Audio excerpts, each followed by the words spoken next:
In the middle of the Arizona desert, a crowd of strangers meet for one purpose.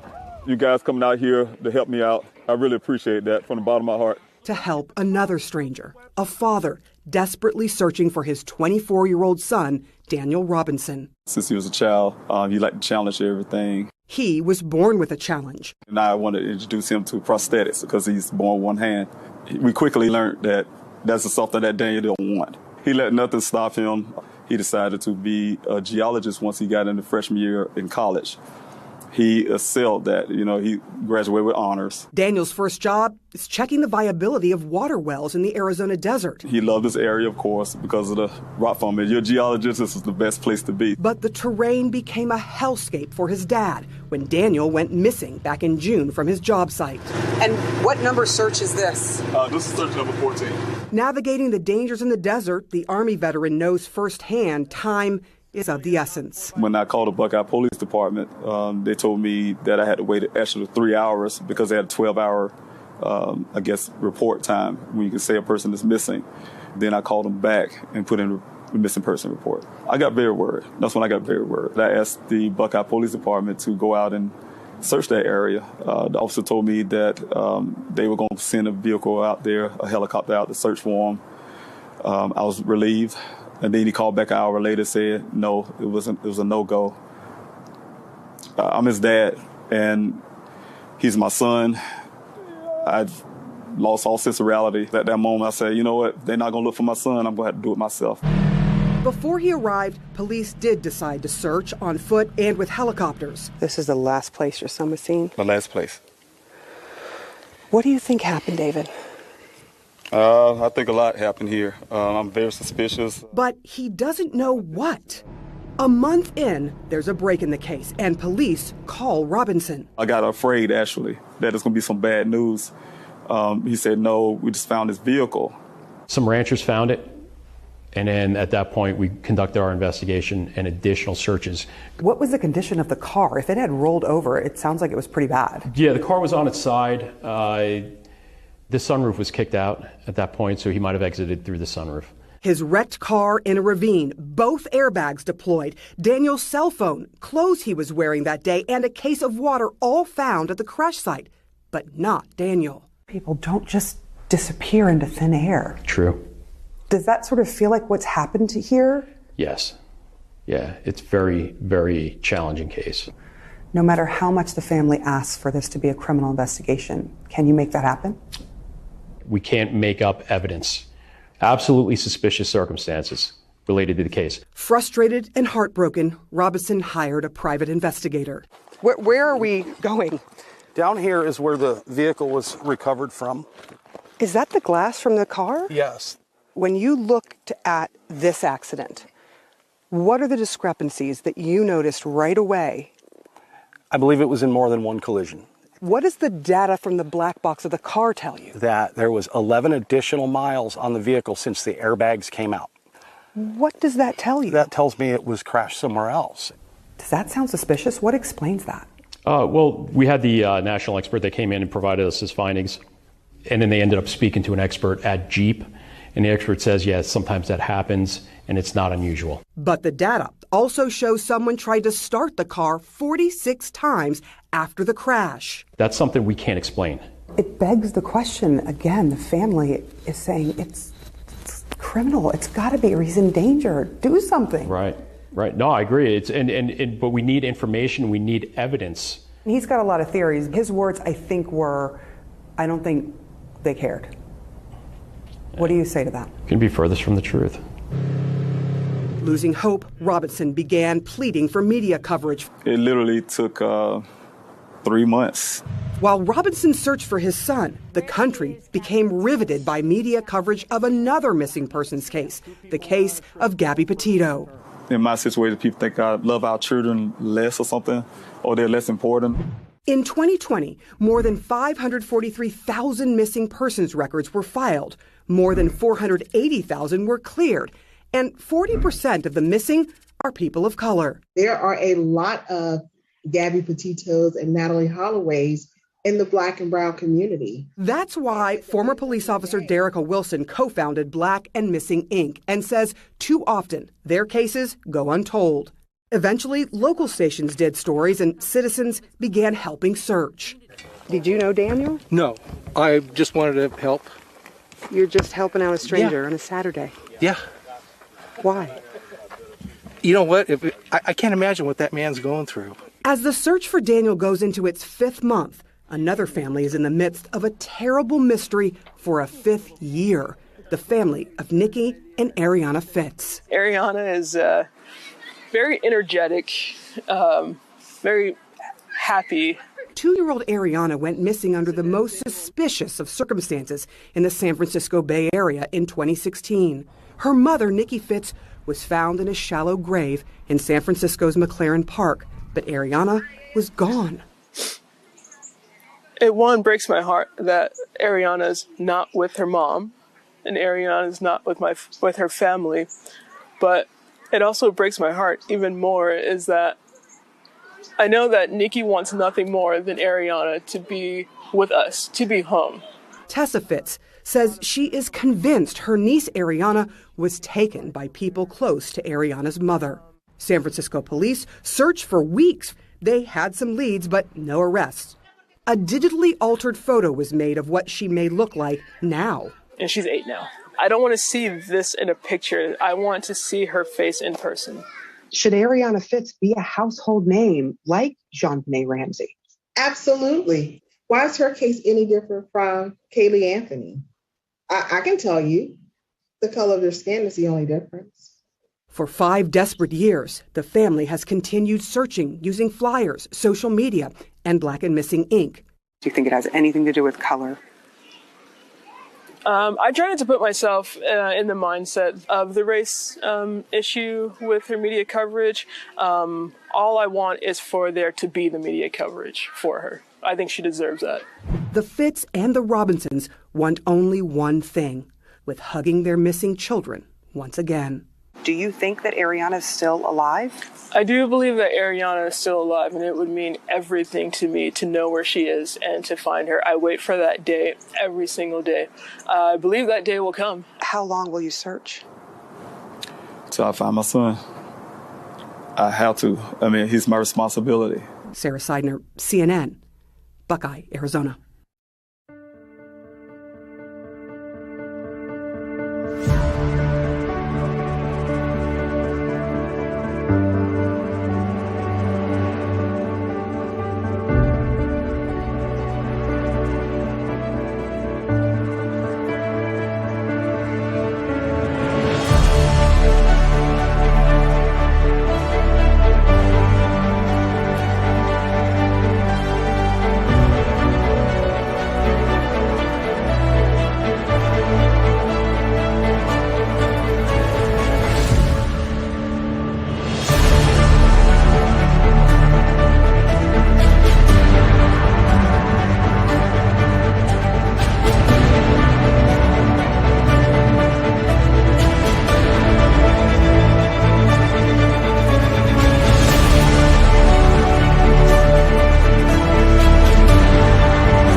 My name is Daniel Robinson. I attend AC Flora, and I'm planning to major in geology at College of Charleston. Good job.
When the lights and camera turn off, I will be here.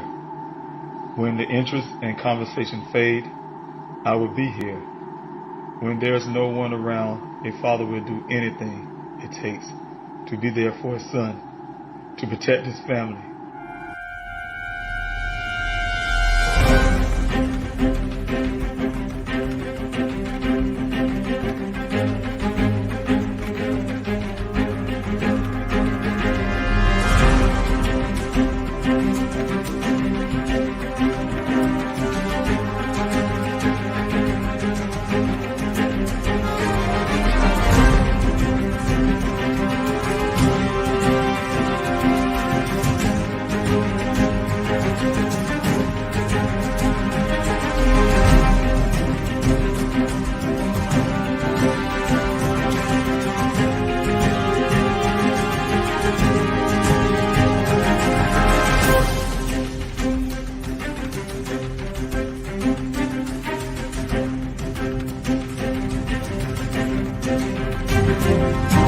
Daniel Robinson went missing 4 months ago. This is the last photo his family has of him. He's a 24-year-old geologist, last seen leaving his job site in Buckeye, Arizona. As the Gabby Petito homicide case garners national attention, another young person has been missing for nearly 3 months, and his family is desperate to find him. 24-year-old Daniel Robinson, a geologist, was last seen on the morning of June 23rd, leaving his work site in the desert of Buckeye, Arizona. David Robinson had only one thought on his mind as he drove the nearly 1,800 miles from his South Carolina home to Phoenix. I had to find my son. And I will continue searching for him. Thank you guys for coming in this evening's Q&A. I'm David Robinson, the father of geologist Daniel Robinson. My son Daniel, of course, you guys know that he's a graduate of College of Charleston in Charleston, South Carolina. My son graduated in the field of geology. He took his degree out into Arizona, where he started his career, his life, leaving the cradle of his parents. Daniel came out to Arizona and, like I said, landed that first job with a company called Matrix New World, also called Matrix Southwest Groundwater.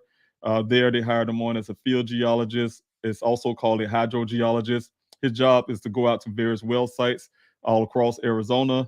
It's a very important job. He had to check those viability of those wells, make sure those wells are producing at least 100 years of water that's required by law in Arizona.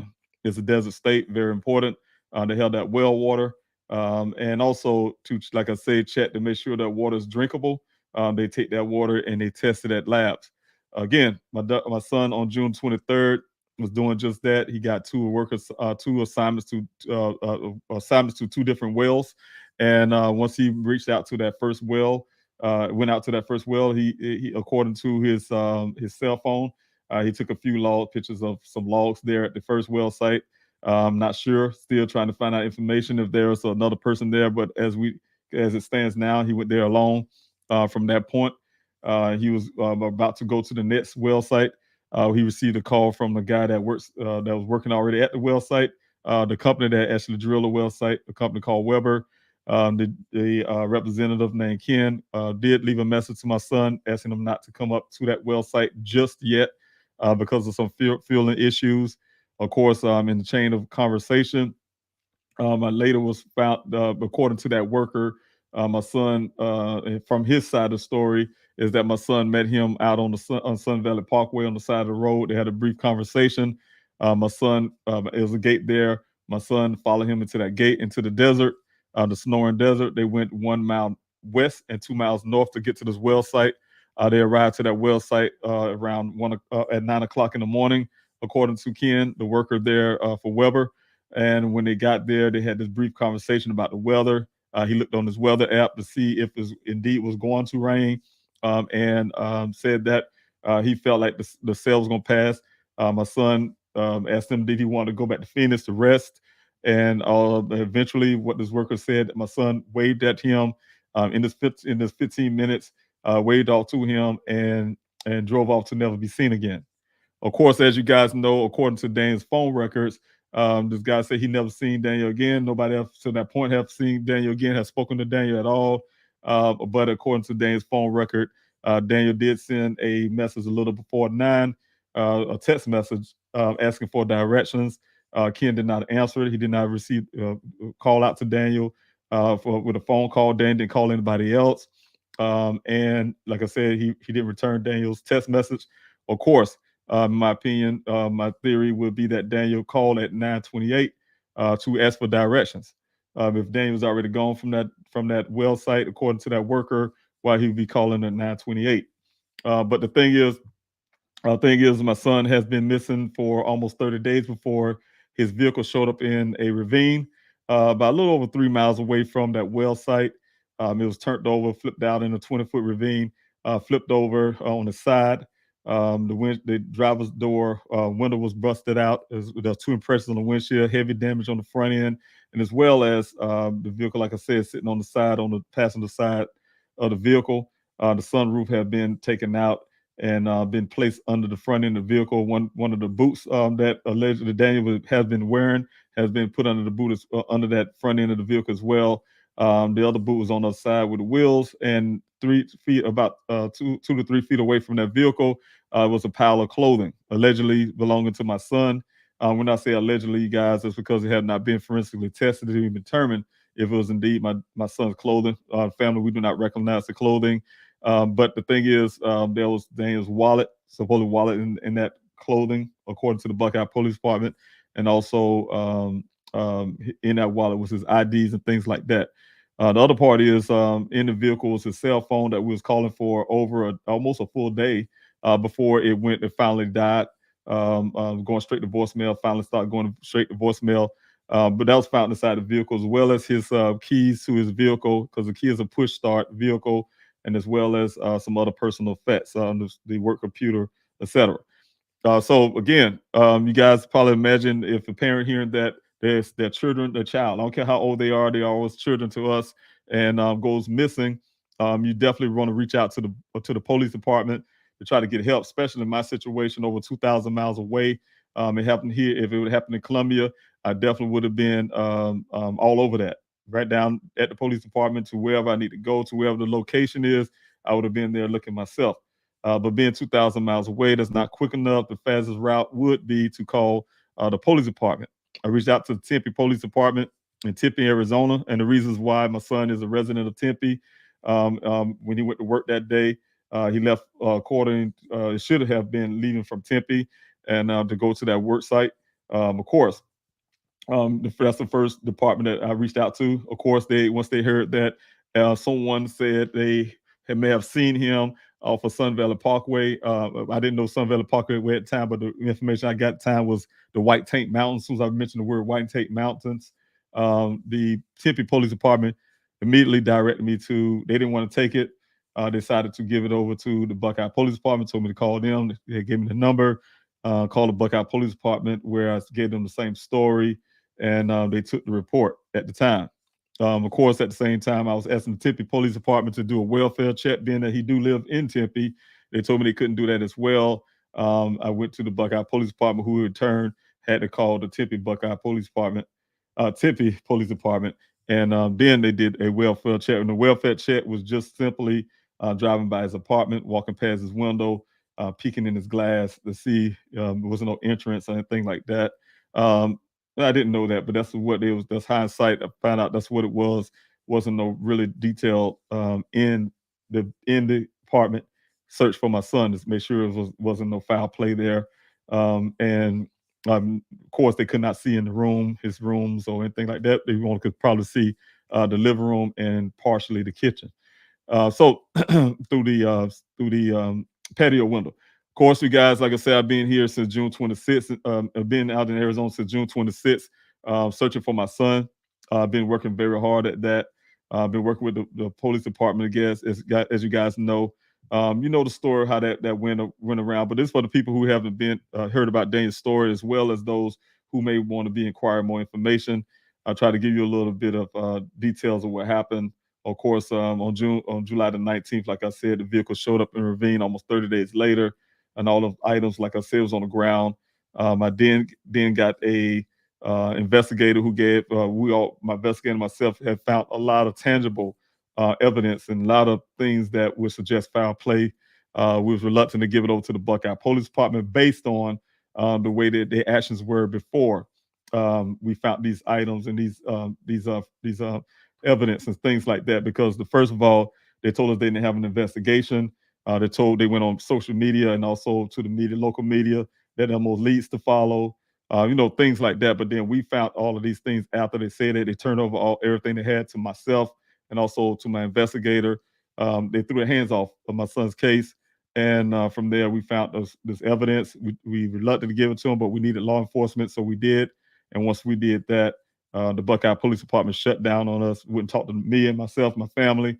And also, they doubled down on their belief that Daniel joined the monastery, become a monk, and he did all this stuff to himself out there in that desert just to leave his family. So those are the things that was told to me by that department. But of course, you guys, I have definitely want to sit there and try to take that. I've definitely been fighting, like I said, to try to get certain things done, like simple things, like the forensics on the vehicle, the forensics on, they say a lot of things in the report, but they double talk themselves. They one report, they say, hey, we're to make it appear that they did some forensics work, some swabbing and things like that. But that was under my request days after the vehicle was found. I requested that, and not just requested, I demanded that, and they did the swabbing and the fingerprinting. But they make it worded like it was done at the scene, things like that. If you did it at the scene, then why would you be doing it again when I requested it? So the whole bottom line is, you guys, there's a lot of things going on like that I had to deal with as well. But like I said, my job is as a father, is to find out what happened to my son, protect his integrity, who he is as a guy, as a person, and bring him home. Saying if I want to work with the police department, I'm really pushing. I really need them. They are the law. They have certain things they can do that I can't. Like for instance, bring somebody in who last seen my son to interrogate their stories, things like that. Not just for what a word of a person and what they say, and you just go on with that, and that's at the end of the story. And we base this whole narrative about what happened to my son on one person's testimony of what they said. And they said it, and then that is it. We can't go by that. We don't know if Daniel actually never made it to the desert. Could have been at home. Could have been some foul place in the apartment. We don't know if he went back to his apartment. So we don't have all of those evidence or anything but what somebody said. They have nothing to corroborate that. No cell phone pings to whatever this guy said. They have nothing to corroborate his story other than his word. So the whole thing is, like I said, the last person to have been seen, the person their story should be scrutinized, especially when their timeline is not right. Well, I'm here this evening, you guys. I thank you so much for coming in. Like I said again, to show the support from this morning. A lot of people showed up on this Q&A, and I was really, really, really happy to see that.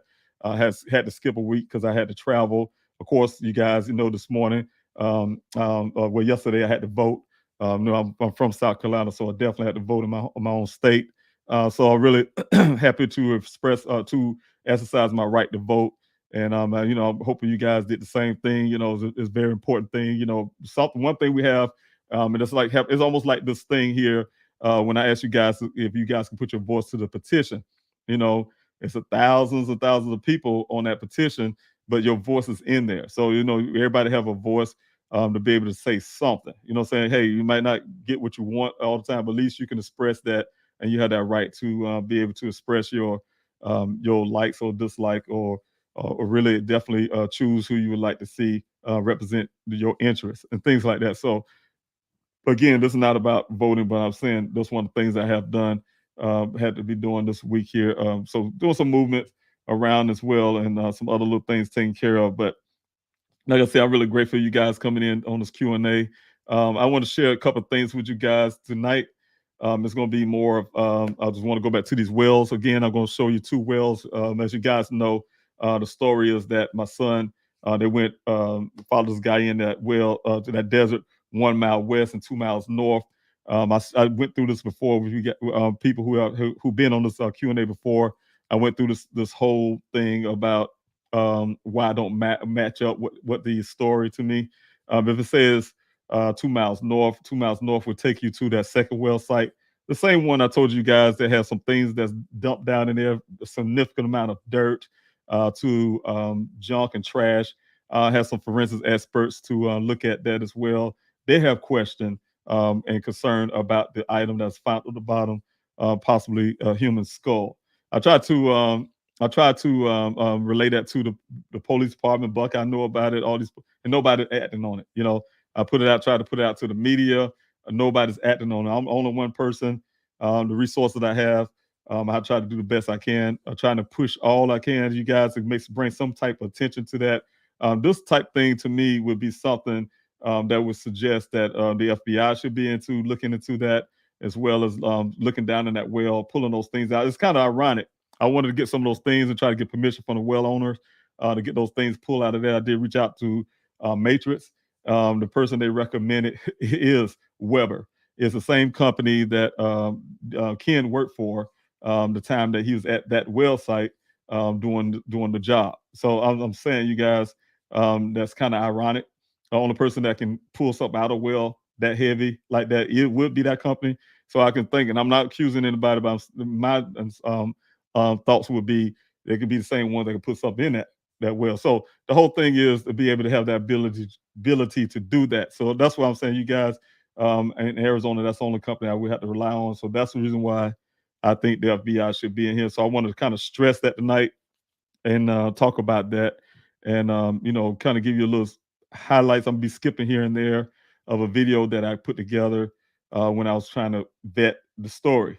Meaning the part I was vetting was he told me personally he stayed left of the tracks not to disturb them because the police was going to come looking, and that this thing would go national, right? And that's the things he told me pre-talk, right? And so ironically, it did go national, of course. But the thing is, his pre-thought about the situation, he stayed left of the track so he didn't disturb them and that type deal. So I was going to show you guys the trail, how it's impossible not to disturb those tracks and staying left to them, or whatever your case may be. And then also, I just wanted to throw out you guys, what's the difference between Daniel's tracks and the fuel truck he claimed supposed to be coming up there that morning? You get what I'm saying? So if a fuel truck came and there's a heavier equipment, it would put a deeper track, I'm sure, in that dirt. And he's saying that it wasn't rain. He was looking at his phone app. So you hear so many different stories from this guy. Like I told you, I was kind of used to be funny as well. His story changes more than the person changes the baby's diaper. His first thought was that he was looking at an app to see if it's going to rain. It didn't rain. It wasn't raining yet. Then you hear another story where he said it was raining. You know what I'm saying? You got to make up your mind, man.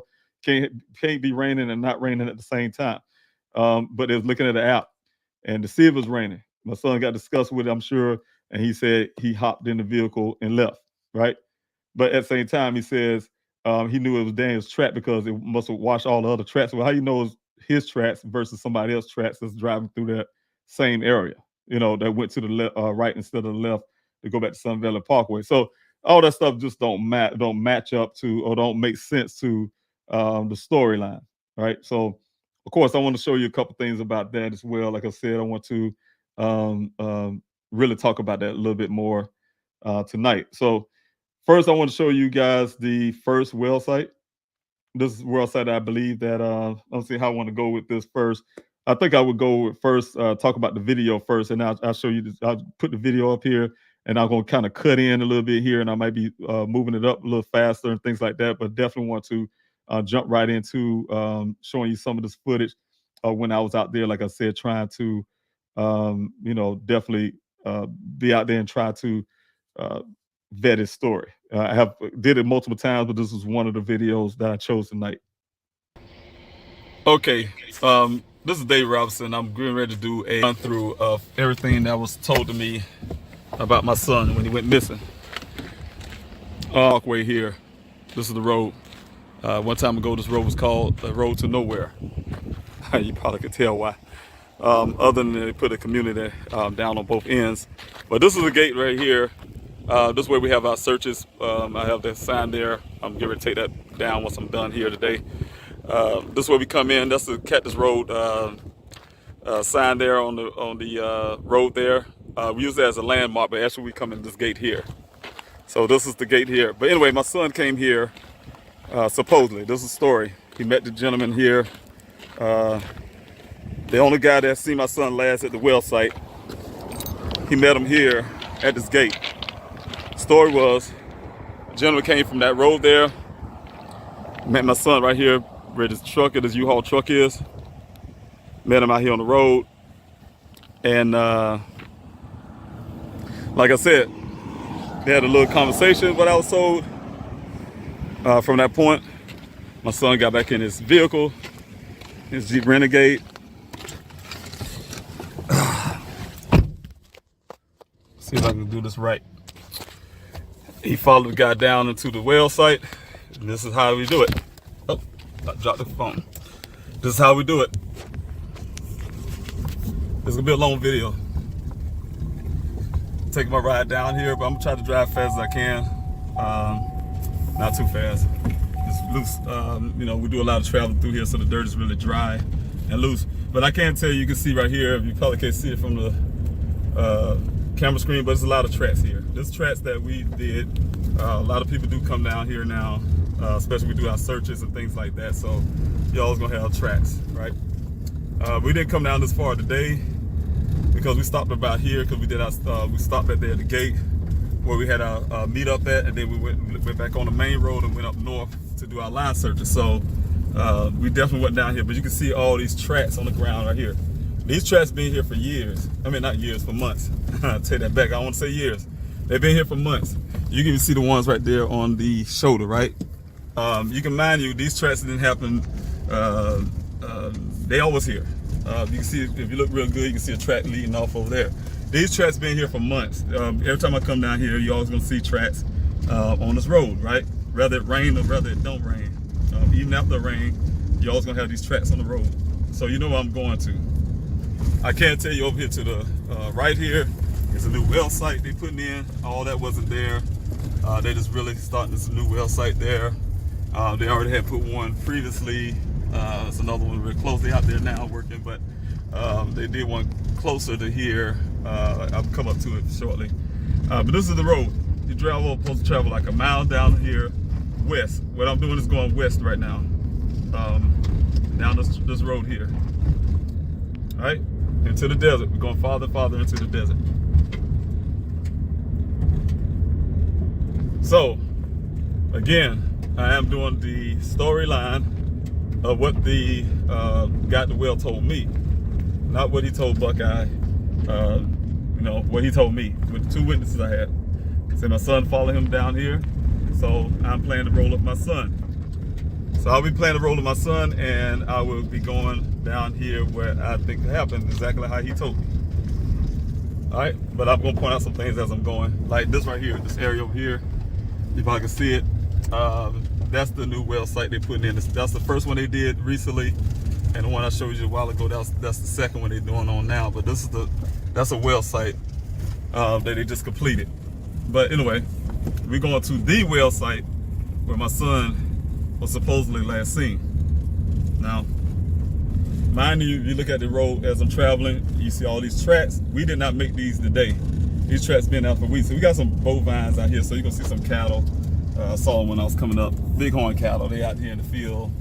One right here on the shoulder of the road. We got like a whole herd of them to my left there, but this is one I got to watch out for them because they will attack and tear up your vehicle. So he's really nervous right now. I'm not gonna mess with the big fella. But anyway, he's probably wondering. Okay, guys, I have to pause it for a minute. I just want to mention that I didn't say it in this video, but I'm making a right turn from this point. You guys can see that's at the 1 mile mark, and then I have to go north from this point, and that's when I'm making that right turn. When I got to that cattle, of course, the cattle kind of threw me off what I was doing, and but you know, from this turn it'd be 2 miles north. And what I want to do is I don't want to go through the whole video because the video is about the tracks. I was pretty much talking about the tracks, why that didn't make sense. But what I want to do is kind of show you the first well site that I was believed and told and directed to believe that was the well site that my son went missing from. Like I said later, just putting everything of my investigation together, the story, the timeline, you name it. It doesn't make sense because when I even did this video here, I was attempting, I have some other videos as well. What I did is mark the odometer and then mark the 2 mile mark. And the 2 mile mark do not take you to the first well site, but it definitely take you to that second well site. And so what I want to do is go show you both well sites, and then once I show you both well sites, we're going to jump directly straight into the video of each of those well sites. The first well site that I was, like I said, I was led to believe where Daniel was missing from, to later find out is more likely the second well site based on what was said with the 2 mile mark. And then I could show you what's in that well site. And to reasons for my belief is the reason why I was directed and misled to believe about the first well site. Excuse me. And the things that was found inside the second well site. So you guys can see that. That's some of the things I wish the media can pull up on. Can you imagine if the Buckeye Police Department in January this year, when I forced them to come out there on a weekday to do a search of that second well, they didn't even want to go in the water of that well. I wonder why. They went to the surface of the well and they pulled the camera out. They was pissed off because the camera got a little damp. It wasn't a water camera that could be submergible underwater. Some makeshift camera they had set up from some guys they brought in from, I guess they call themselves the Maricopa Potsy or something or the other. And they came in with some makeshift camera and some little wire cable they used to go down to the water level and then pull the camera out and then say, oh, nothing else to see here. Good day. And I wasn't satisfied with that, you guys. So that's why the company had to come in and actually go in that well. And I was able to see it and find some of those things that's in that well. So that's the point I'm trying to make there is the half job that the Buckeye Police Department had done that day and think I was going to be satisfied with that. But I'm going to show you the full job that was done the correct way to make sure that I can search this well, search these wells properly. So the thing is, you guys, I'm going to show you both of them, and I'll go kind of part ways. I'm trying to skip up a little bit for lack of time for the Q&A because I do want to get to your questions and things like that tonight. So definitely wanted to kind of rush that along, but I'll be skipping a little bit here and there and tell you a little bit about what I'm doing. So here we go again. I'm going to keep it going for a second. I'm doing. But they got them out here, so we have to be careful with that. I tell the volunteers we're out here searching. We stay out of their way, they definitely stay out of ours. They try to get away. Volunteers and myself, I haven't seen none in a while. But anyway, what I did is turn left. What I meant to say, I just turned off to the right. I meant to say I turned off to the right, and this is that was a mile down, and I just turned to the right. I kind of missed where that cattle was sitting on that corner. I just turned to the right, and now I'm going up towards the north, up towards the well site, right?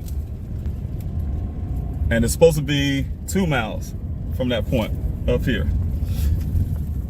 Now, I should have looked at the mileage right here. This is the mileage I got here where I'm at now. And then I'm gonna put the mileage down when I get to this well site. See if that's 2 miles, right?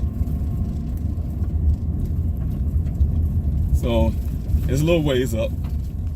It's up and down, so you can see this camera bouncing all over the place. But I'm trying to do my best. I don't like to be out here in this desert by myself. You know, a few people know I'm out here.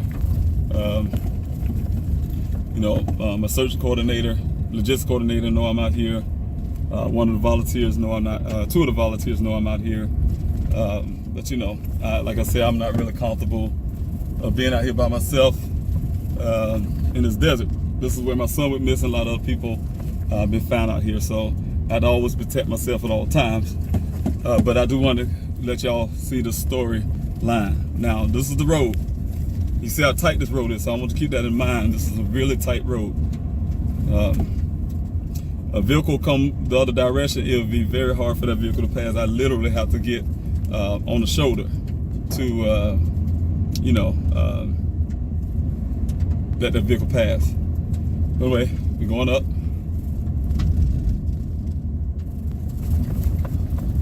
All right. We're almost there. I see the little tank that they use. That tank, mind you, the tank wasn't there. All the stuff wasn't this big. This clearing that I'm driving up now, it wasn't this wide because, we traveled it so much in the past. Of course, the dirt, the road get more defined and, the vegetation's not there, all that kind of stuff. So, anyway, this is the tunnel. When I get to this point, this is where it stops. I'm looking at the mileage now, so I can look back at it later.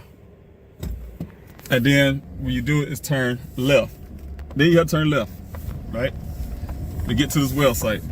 So now we turn it left.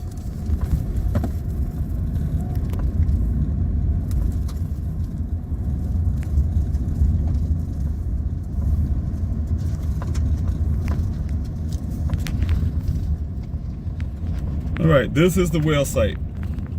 Right now, only problem is all this right here, this clearing, it wasn't like this. All this brush like you see on the side, that was real close to the well site. But this is the well, right? They say my son was last seen that. And they didn't have this tank here, the tank wasn't there. And that's why they cleared this area, because they was bringing this tank in, because they pull water out this well now. That's why they got this machine on. Okay, you guys, I want to go again here at this point here. I want to go ahead and show you the inside of this well. If you look here, I don't know if you guys can see on the screen. I'm going to highlight it here, but this area here is where, I don't know if you can see my cursor moving there, but this is the area here where you can probably see the little tank, the big tank there. You can see the tubing going down in the ground. That's the well itself. This well, one thing about it, my investigator, we was looking at the circumference of that well. I can't remember exactly what it was, but we had definitely wanted that well searched, right? But we really was reluctant of thinking that most likely nobody would be thrown down in that well because of the circumference. They pretty much, not to be so literal, but they would have to dismember a person in a sense because of the shoulder. The broadness of a shoulder. If you judge anybody by my broad, I have broad shoulders, it'd be hard to stuff them down in that well easily, right? But I'm going to show you guys, I'm just going to skip off on this for a minute. And what I want to do is, let's see if I can keep it where it's at, but at the same time, remove it off the screen. But I want to start with this first well site so you guys can see the actual well site that y'all just looked at there. This is going to be the well site itself. And I'm going to show you the difference between the two. So you're going to look at this well site, and I'm going to try to skip along a little bit, and so you guys can understand what's happening.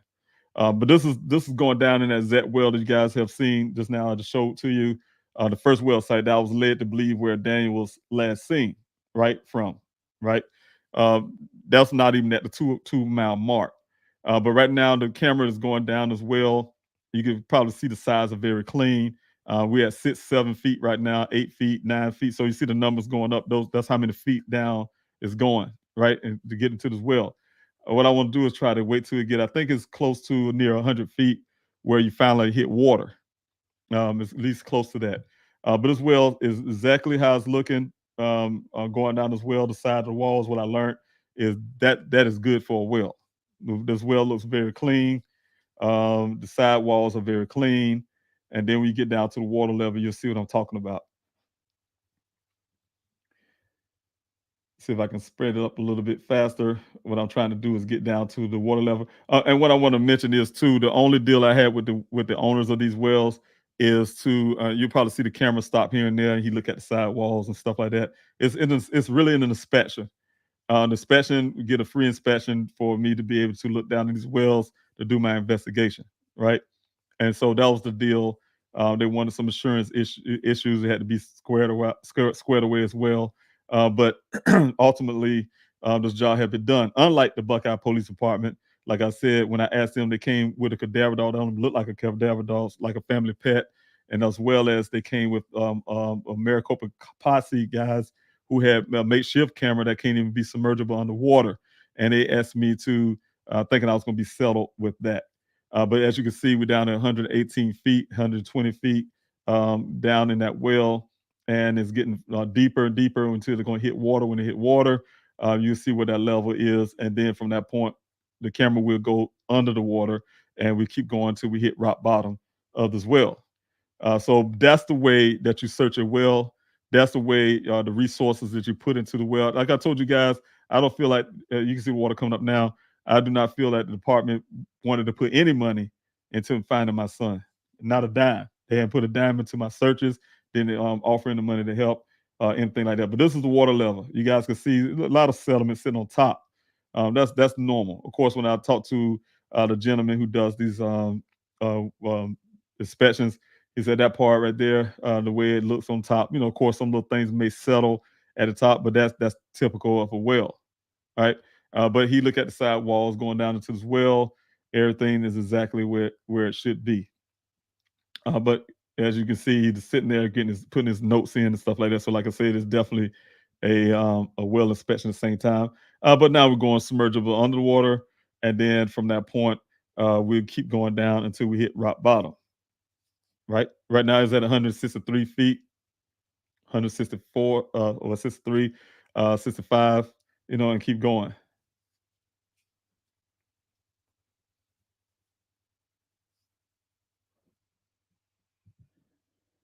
And once in a while, you're gonna see him stop, like you see now. He pretty much gonna stop and try to check out the sidewalls because there are some.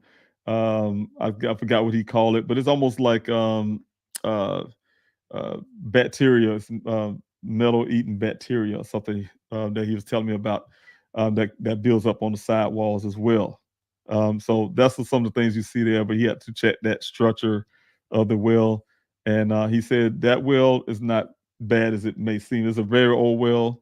To be very old, it definitely, despite it looking at this, it's pretty good well. Only thing that gets me, you guys, is the thought of that. These are drinking water, something that comes from the earth.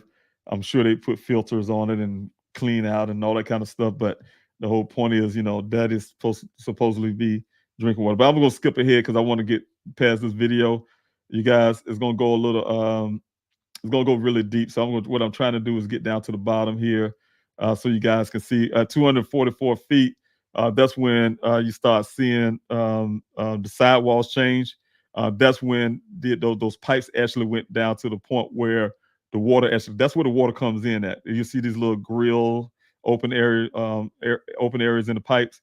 That's how the water flows in from the earth and fill into this well. So, of course, like I said, he's still doing inspection and things like that at 240 some feet down.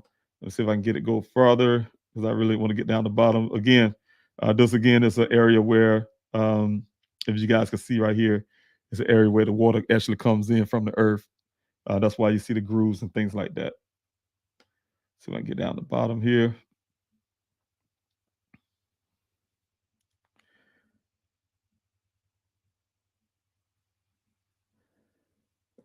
Okay, we're getting closer to the bottom now. 405 feet. We're getting close down to the bottom of this well. This well is not as deep as the other well you will see once we get there on the next well. But this well is not as deep as the other. This is another groove area where the water come in as well from the earth. Of course, again, this well inspection, you see them going sidewalls. Those are just well inspections. You have to look at that, makes his notes, things like that. But what I want to get to is the bottom and let you guys see how fairly clean this well is. If you go over down here and see if I can get down to the bottom, it's at least about 500 something feet, 600 feet. Okay, here we go. Coming down to the bottom here, like I told you guys, the stuff that you see floating around to the sidewalls of this well, according to that worker, he said that that's typical. This well will be considered clean. He also take his front end of that weight on that camera to try to dig down on the dirt itself, to make sure it don't go any deeper. And that's where it stops, because that could have just been some sediment that's very, very lightweight and loose, and the camera can go even farther. But that's the bottom.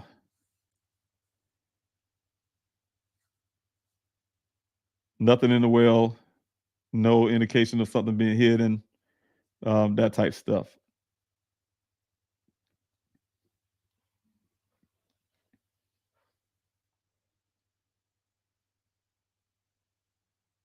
$458 feet.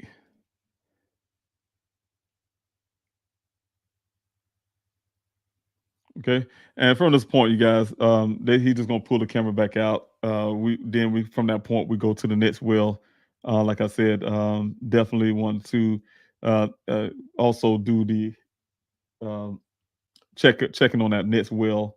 It's because hey, look, this guy says that that's where the 2 mile Okay, so he's trying to push down in the dirt right there to make sure that is indeed the bottom of that well. But like I said, that's one thing as well, is that that 2 mile north will not lead you to this well. The 2 mile north will lead you to the second well site, and that's the reason why I was doing the mileage on that video. I want to show you guys the kind of work that you're supposed to do when you're investigating something, and you have to make sure that everything is accurate, right? And that's the stuff that I think law enforcement should be doing. I don't think families need to be acting like Inspector Gadget or the Scooby-Doo in the gang or something and finding clues and stuff like that. We shouldn't have to do that. It should be in law enforcement's job to actually take every case serious, every case, and do it as if they was looking for their own child. So again, this video has stopped. So what I'm going to do is bring on to the next video again. And you guys, anyway, this is the tank. But he said my son was here at this well site, and his story is that they had a brief conversation at this well site, roughly 10 minutes. My son was staring off into the desert. Now you see all this brush, and I'm gonna tell you now, like I told you, all the stuff that you see right there, all this clearing wasn't here. It was really close to this well site. They just cleared this area. But if you look at this in the summertime, it's green, and he said he was staring off into the desert. Where he was staring off to? Bushes? Why would I be just staring off looking at the bushes or whatever? So I don't know. Okay, let's go with that. Then he said my son drove off from this well site, waved and drove off. Now he's still at the well site, so he can see my son driving off until he gets up here on this road where we're about to turn. Once we turn, he don't see my son no more, because you can see how this terrain made. So all he can see is my son traveling up here, right? But what I was gonna say to you before I start, let's say my son went ahead and left and he couldn't see him till he got to the turn up here, this turn. But he said after a while he would go search for my son. Now you see this ground right here, how wide it is. Of course, now he said he stayed left to the tracks. Let's pretend that all these tracks you see on the ground is not there. And I need to get out the car so you can see how many tracks it is, because there's a lot of cars. And these tracks are from the many times that people like myself and volunteers came out here for months. These tracks are still here even after the rains that we had here.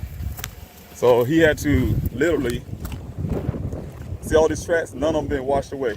This is not coming from the U-Haul truck that I just drove. These are tracks that come from months of driving down this terrain, right? And I'm gonna continue to do that also off and on. Let's see here. Anyway, you guys have to mention that turn off there in this roadway there is definitely something that is a lot wider, like I said, because they came in and they, I just want to point that out. They came in and put that big tank there. The tank wasn't there originally. And so they kind of widened that area around the well site. That way, I guess they can get that tank and make sure they pulling water from that tank. The other part is, like I said, when I get to this roadway, like I say, leaving from that well, you can go right or left. Now, that's not when he said going right or left and Daniel went left, right into farther west into the desert. No, this is getting to the north or south point. So it's also two T's. I meant to mention to you guys, because it's not the T that he's talking about is the one that's going once you get south. So what you see me stop again, and I'm pointing two different ways, and I'm saying, hey, the left is where the other well site is going. That's going north, and then you'll see me turn right. But what I'm going to do is I'm going to speed the camera up, because I did come back up that way and went to the second well site. So the second well site, it will be making a left turn out of this area, going north, and instead of going south to get to that T junction. So I'm going to continue on until we get that point, and I pause it again. Now we get to this T junction here. Now this is a different T junction. This T junction is where you can go up here north, and you can go to another well site, right? And that's the north well site. But I'm gonna go right back. He said my son must have left this area. He didn't say he went up this way. He said he went back to the T junction and he went right. So if he was talking about this T junction, he go right. This is that direction Daniel's supposed to go, right, to get to the other T junction, right? So the well site is back there. Okay, and this is exactly where I want to stop it, you guys. I'm going to speed it ahead to get to the point where I need it to be, so you guys can see the T junction. No, I'm sorry, this other well site. Give you an idea of exactly what it looks like, and then from there, I can show you the inside of that well also.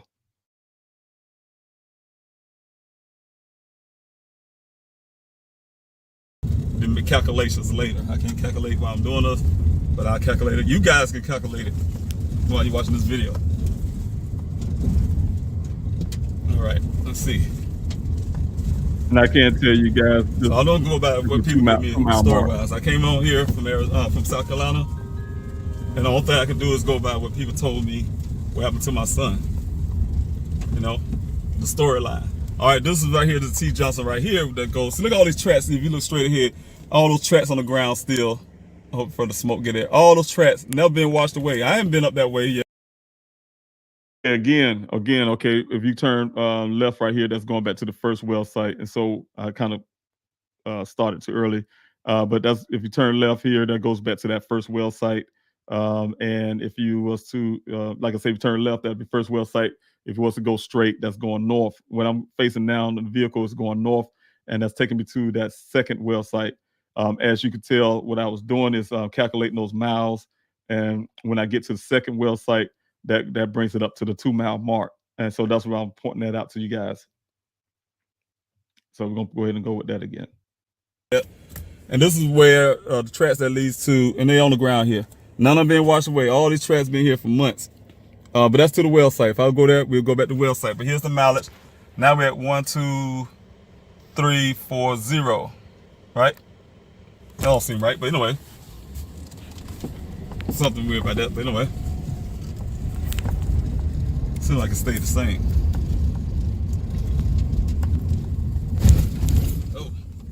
Oh, it just turned 4-1, okay. All right. Now, I'm going straight, because if you left that well site where Daniel was last seen, and you come up this way, it's only about 1/4 mile north, right? We're still going north.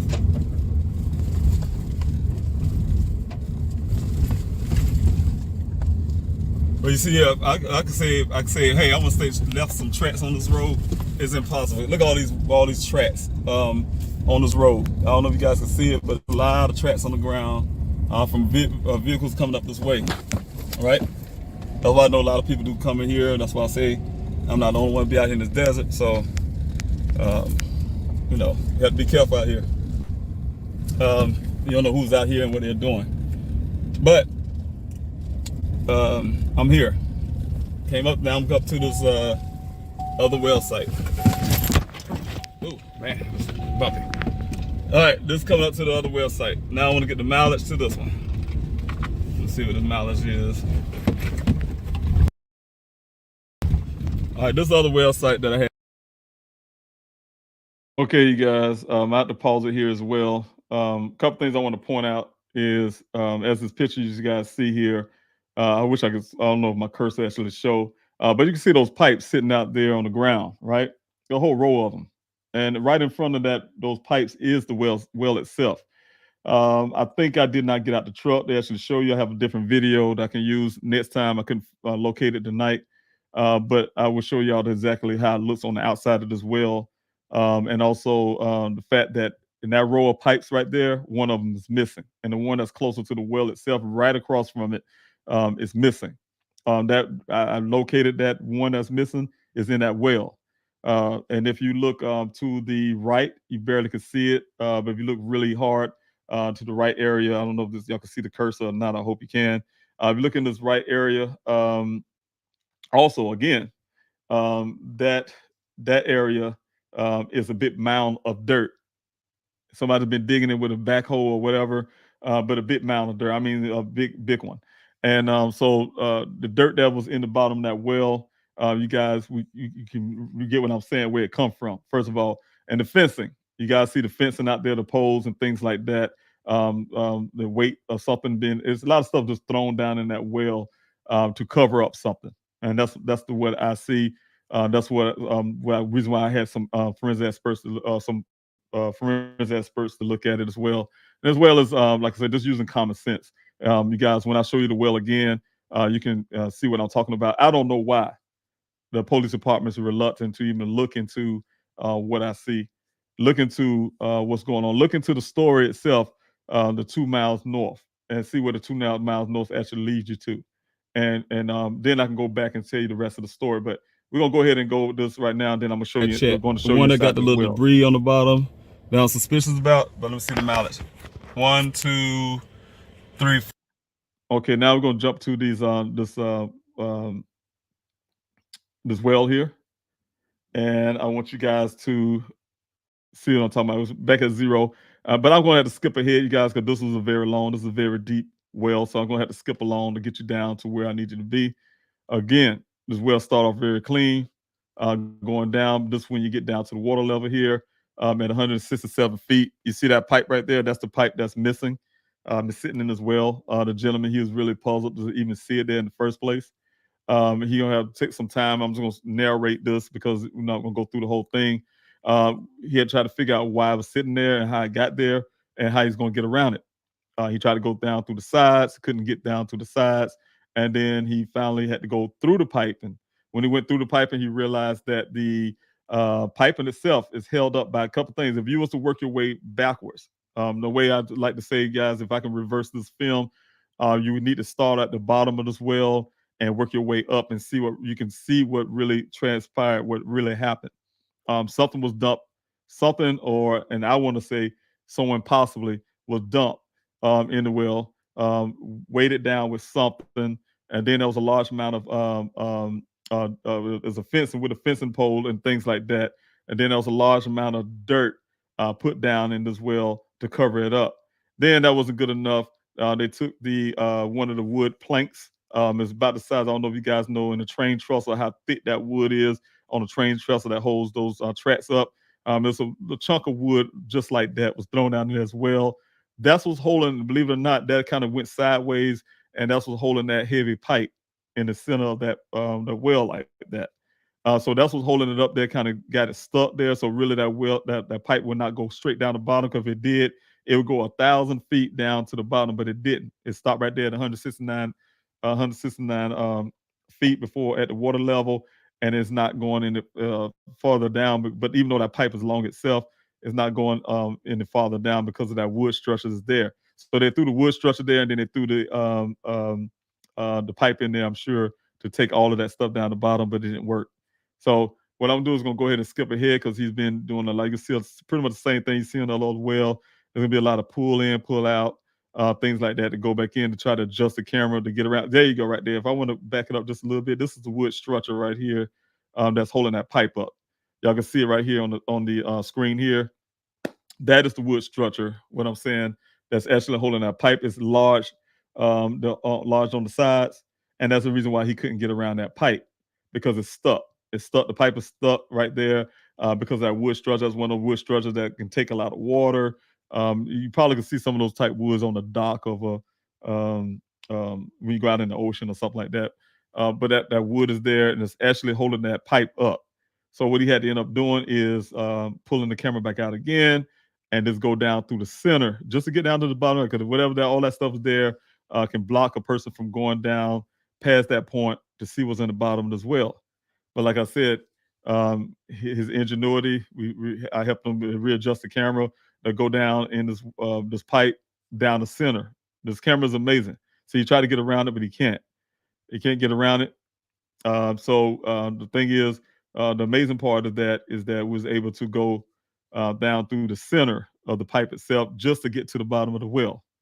So you see, I'm going to try to see if I can show you where he's pulling it back out, because he had to realize he can't get around that pipe that way. So he had to go through the center of that pipe. So that's the thing I want to show you guys. What I'm going to do is, because he's going to have to pull it out and readjust, so I'm just going to go ahead and go forward and try to get y'all down to a point where the fencing is. That's the next thing you will see on the sides. Of course, he's doing a well inspection, 396 feet, 400 some feet. This is the point where a lot of the water coming in from the earth itself as well. This well has a lot, because of all that stuff that's thrown down in the sides. This well is in the worse shape than the other well. He did tell me that. You can see it there. Some of the stuff that is on the side walls. Some things are normal, but other things, as you get down to the bottom, you'll see what I'm saying. Okay, we're down to 660 feet down.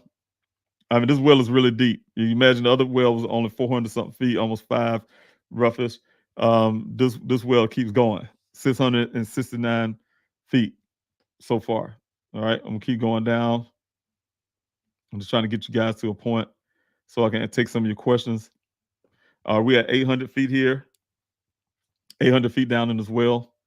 Of course, he's looking at the side walls. He had to do an inspection. Of course, like I said, trying to get to the point where you guys can see all the other stuff, the other things that was thrown in as well, where it made it to down the bottom as well, before they threw the wood structure in and then threw the piping in.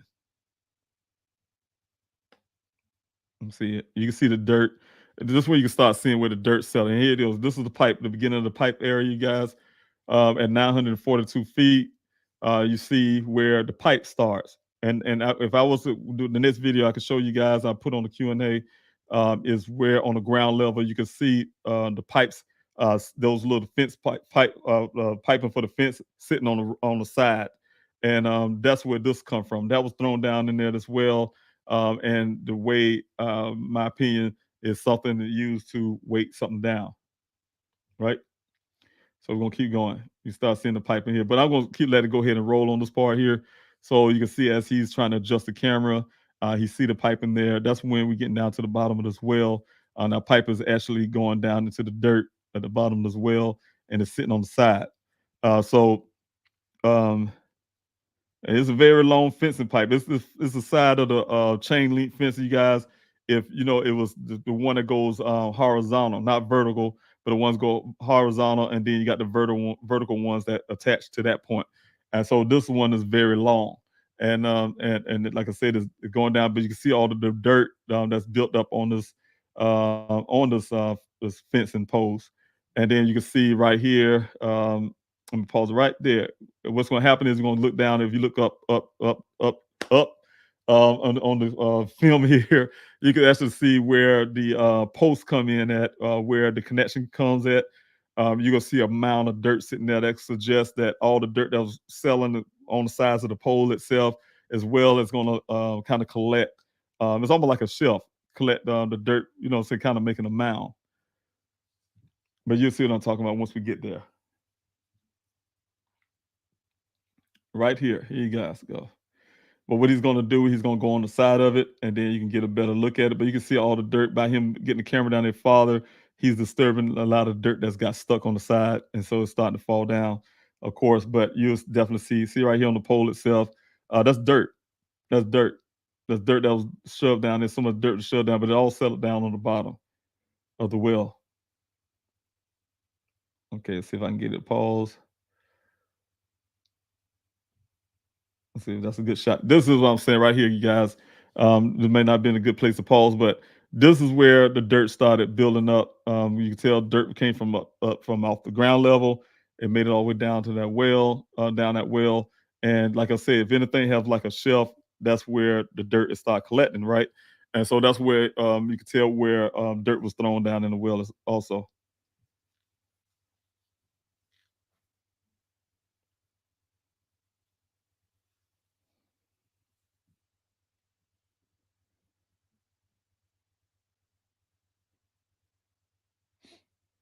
Again, you guys, this is the kind of work that police should be doing.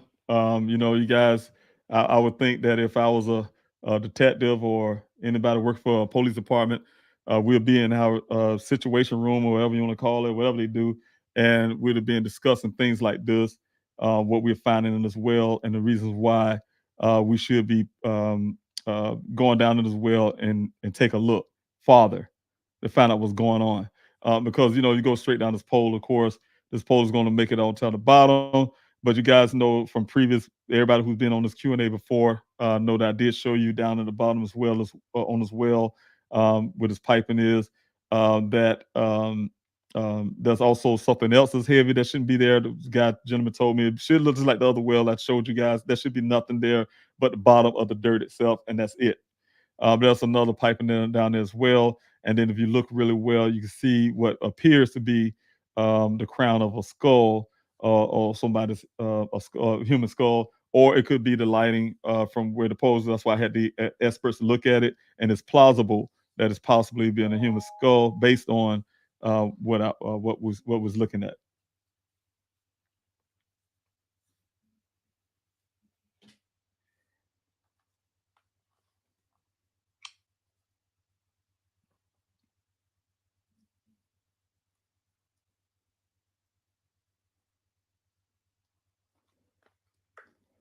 Okay, we had 969 feet. And like I said, he had to do a well inspection, kind of moving around. But as you get down the bottom, like I said, you can see all the stuff that shouldn't be there.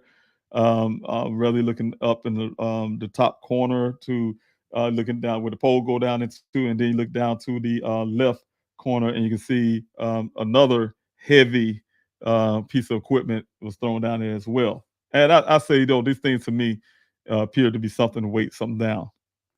Shouldn't be there in the well. Shouldn't be in there well at all. You guys.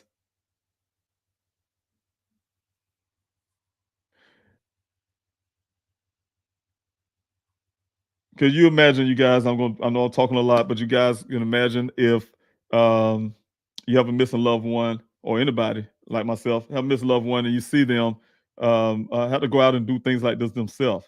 Had to get a company to come in and do a real well search outside of what doing better. Like, I guess when the FBI said, Mr. Robinson, according to Buckeye, Mr. Robinson, you're doing such a great job on your own. I guess we don't have to come in. I must be doing a damn good job because if you do that comparison to what the Buckeye Police Department has done on this well itself, you guys, okay, I'm gonna pause right here. You see this little marker here, right in the center left. You'll see like a little oval shape. That's where it's starting to come in, where something appears to be coming out of that dirt. But just doing this kind of stuff myself as a father, looking for my son, and then I hear that someone said the Buckeye Police Department doing a great job. Some FBI agent guy, and which is a slap in my face, because if it's such a great job what they've done, I should not have the forensics work from the scene. I shouldn't have to do all of that. I shouldn't have to go in a well, get a company to go into a well to do a proper well search. I shouldn't have to charter a helicopter to go do a search from the aerial. I shouldn't be spending money on UTVs, ATVs, and all kind of equipment for my investigative crew. Just go search, do this for my son. This stuff is taxpayers' money. My son is a taxpayer, and this thing should be done by the police department, and it wasn't. It wasn't. So I'm saying I'm out here doing it myself with the volunteers, you guys having my back and being there with me as well. But again, if you guys look out here to the center here next to the number here, you can probably see like an oval shape starting to form there.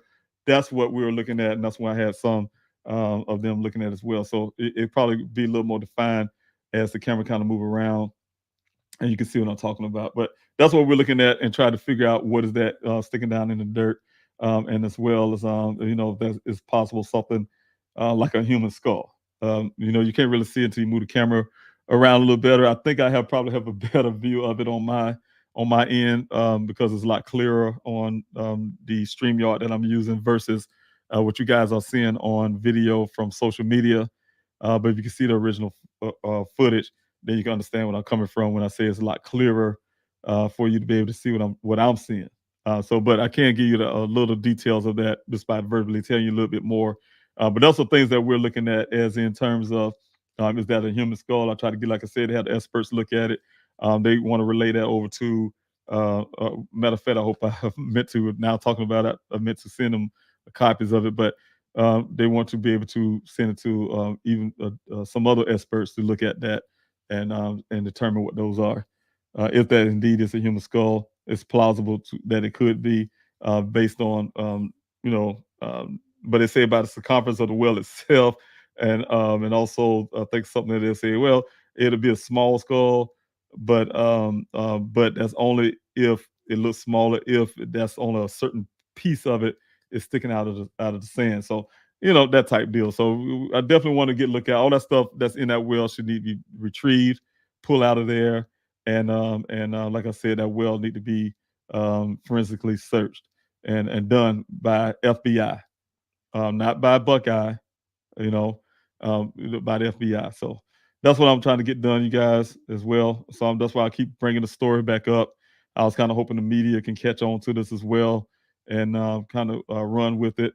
And, that give me some leverage to get this departments to do the right thing and get the stuff taken care of. So, of course.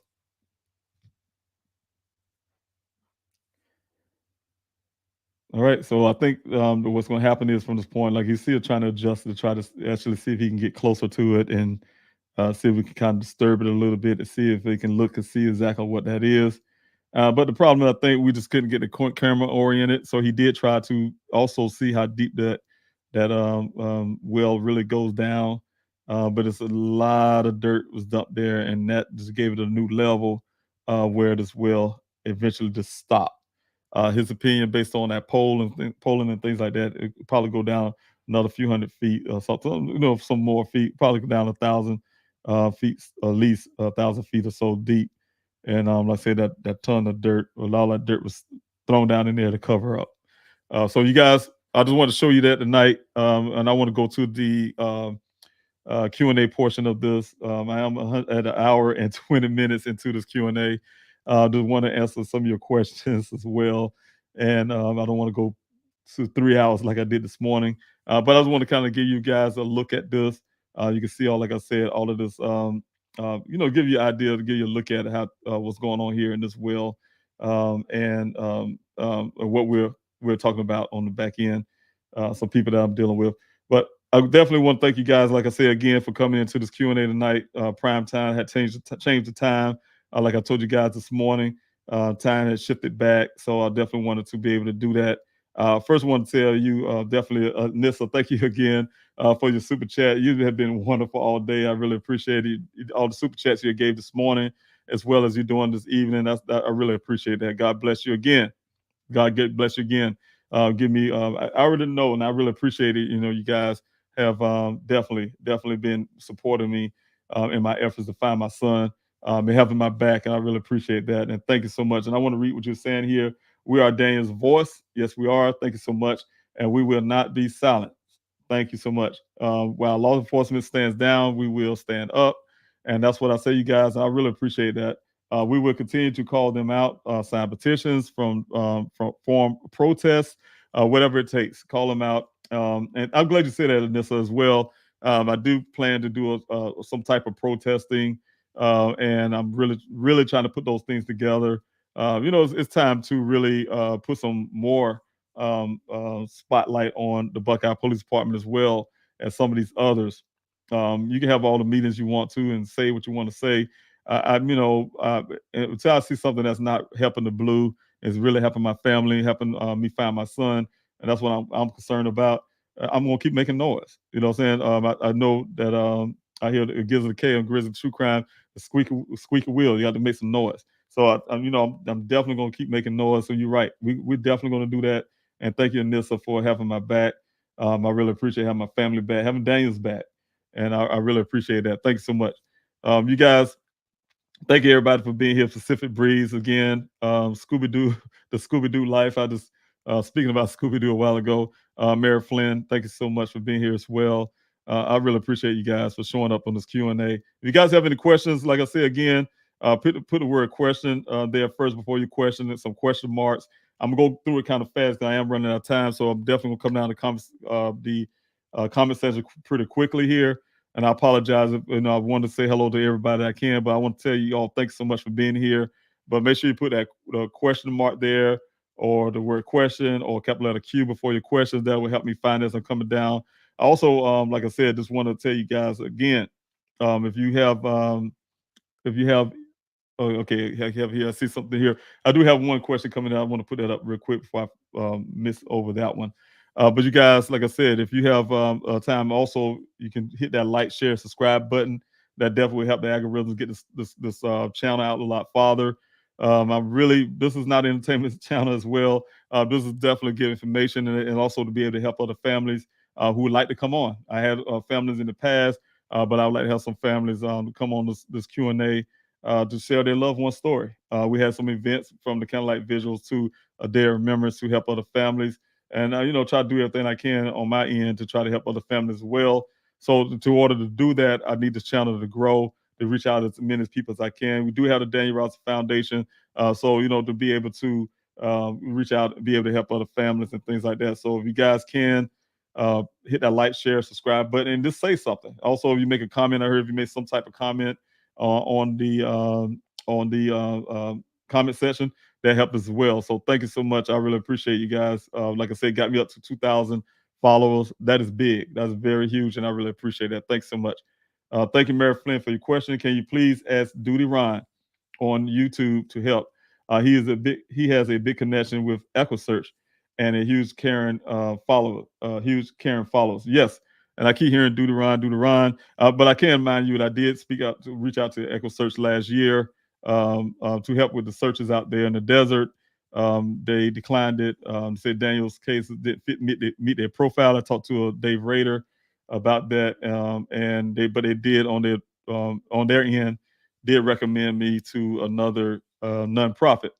I did ask that nonprofit. The nonprofit wanted to come out with the drones and things I needed, specialized drones. That was referred to me by EquiSearch, and that nonprofit, I can't give you the name, was asking me to, because I had a big search thing, asking Buckeye to come out there as well, and that nonprofit didn't show up to the search. So, you guys, I've been reaching out to people. I've been reaching out to a lot of these nonprofits. I reach out to a lot of those, you guys as well. I can say the only nonprofit that did help with the searches, period, was the Black and Missing. I really want to thank Derica and Natalie and Derica from Black and Missing.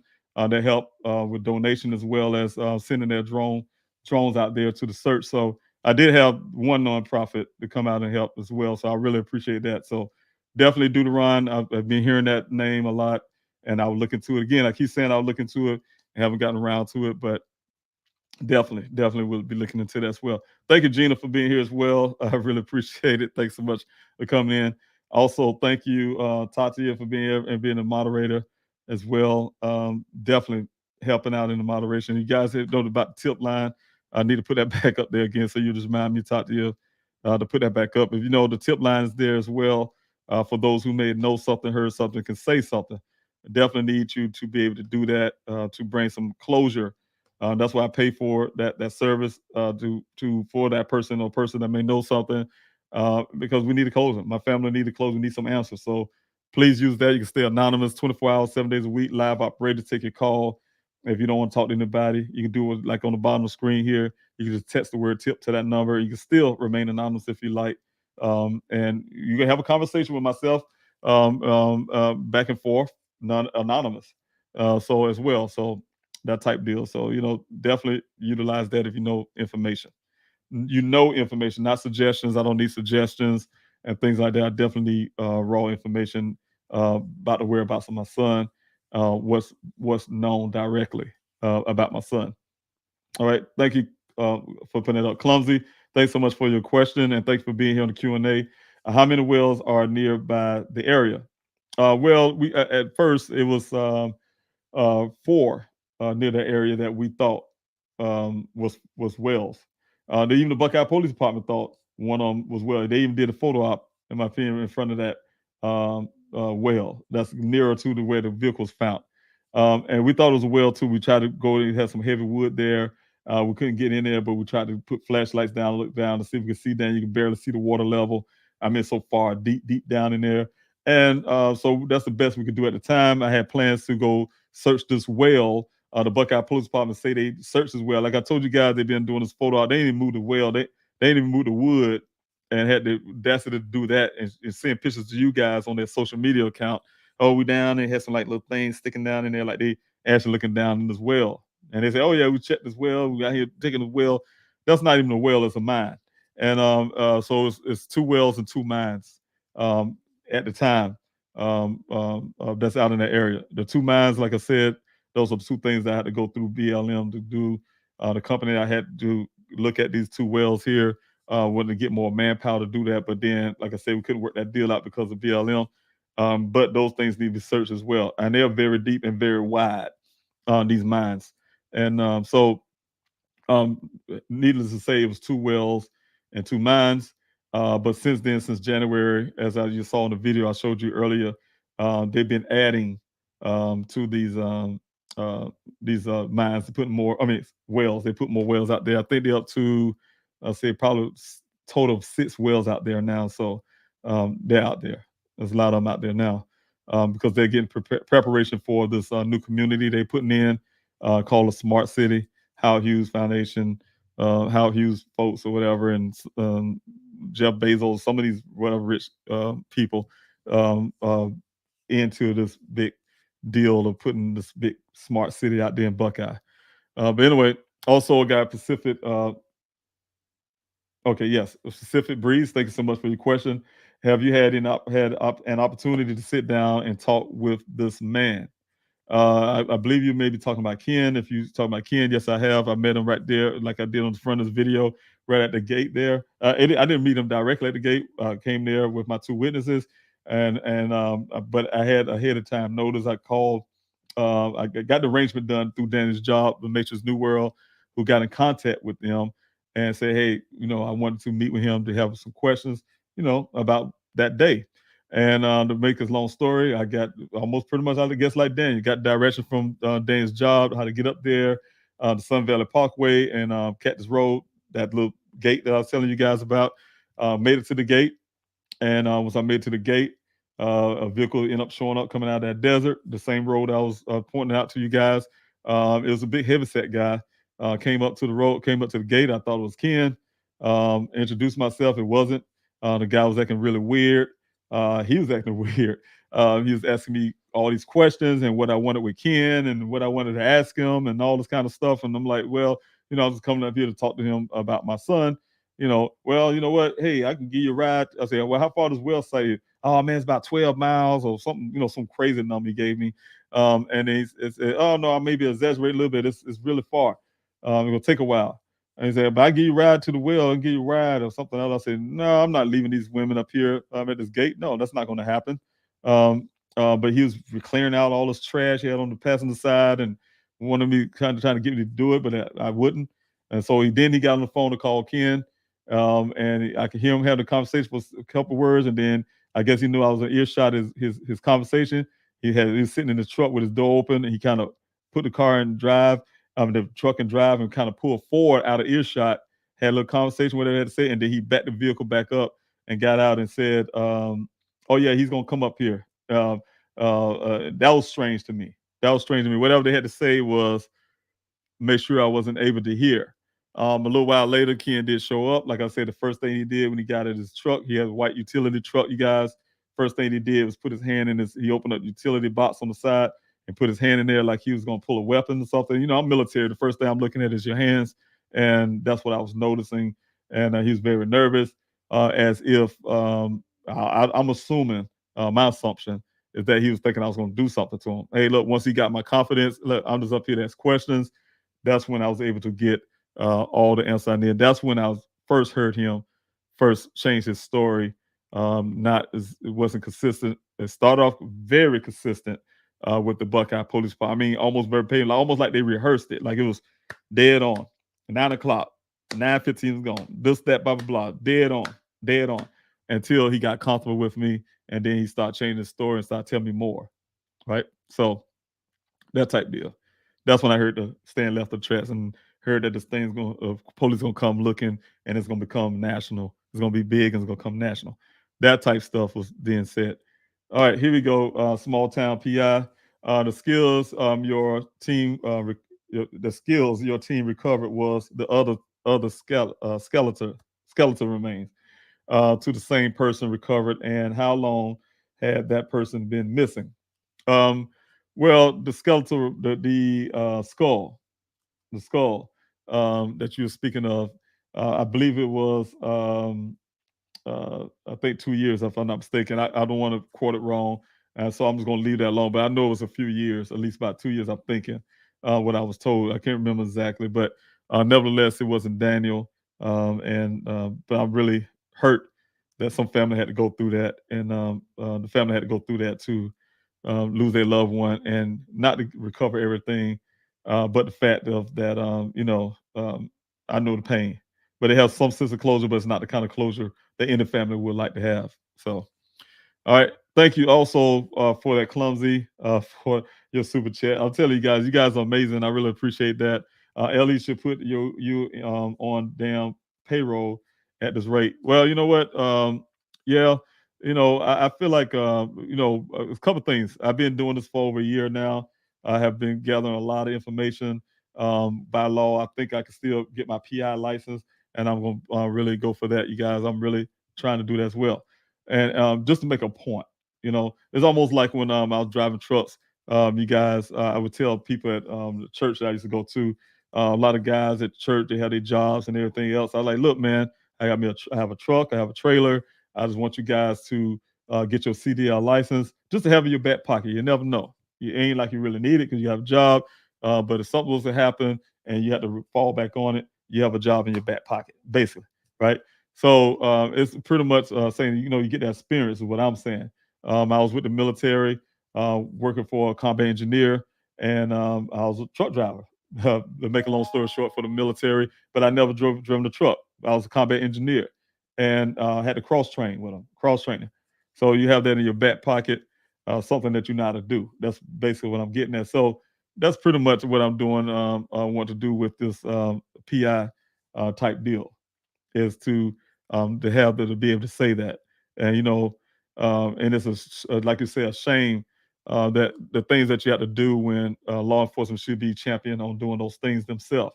It should never be in a family had to come out and do some things I'm doing, or really pressuring them to do the right things that they should be doing. I mean, nobody can give me breadcrumbs and I'm supposed to be happy and go home with that. No, you're gonna do it. You're gonna go all the way. You're gonna go all the way on my watch. So that's how I approach law enforcement. I'm like I say, I'm pro police. I'm not pro laziness and corruption and all kind of other stuff from police. I have bruises on my body, like I told you guys this morning, from police brutality from a childhood. Back in the days before we used to use cell phones to take pictures of people and stuff. Yeah, they did all kind of stuff. Lost a couple friends from high school that way from law enforcement shooting them in the back.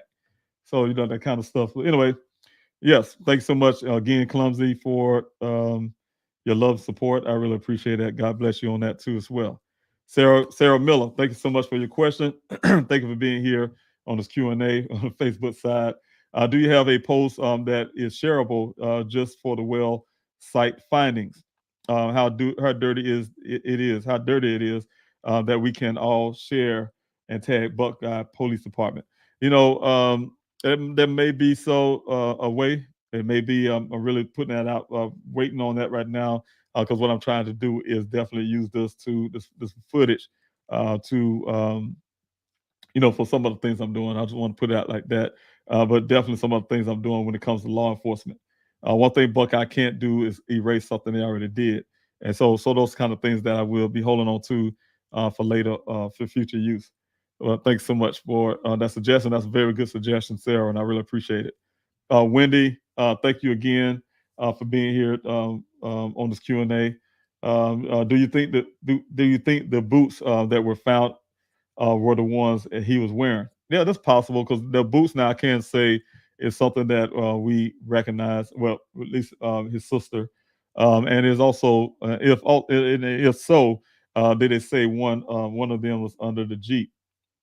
And it is, according to the rancher, from the picture is a little deceiving. Like to me, it can be this kind of half, like the toe part probably under the vehicle a little bit.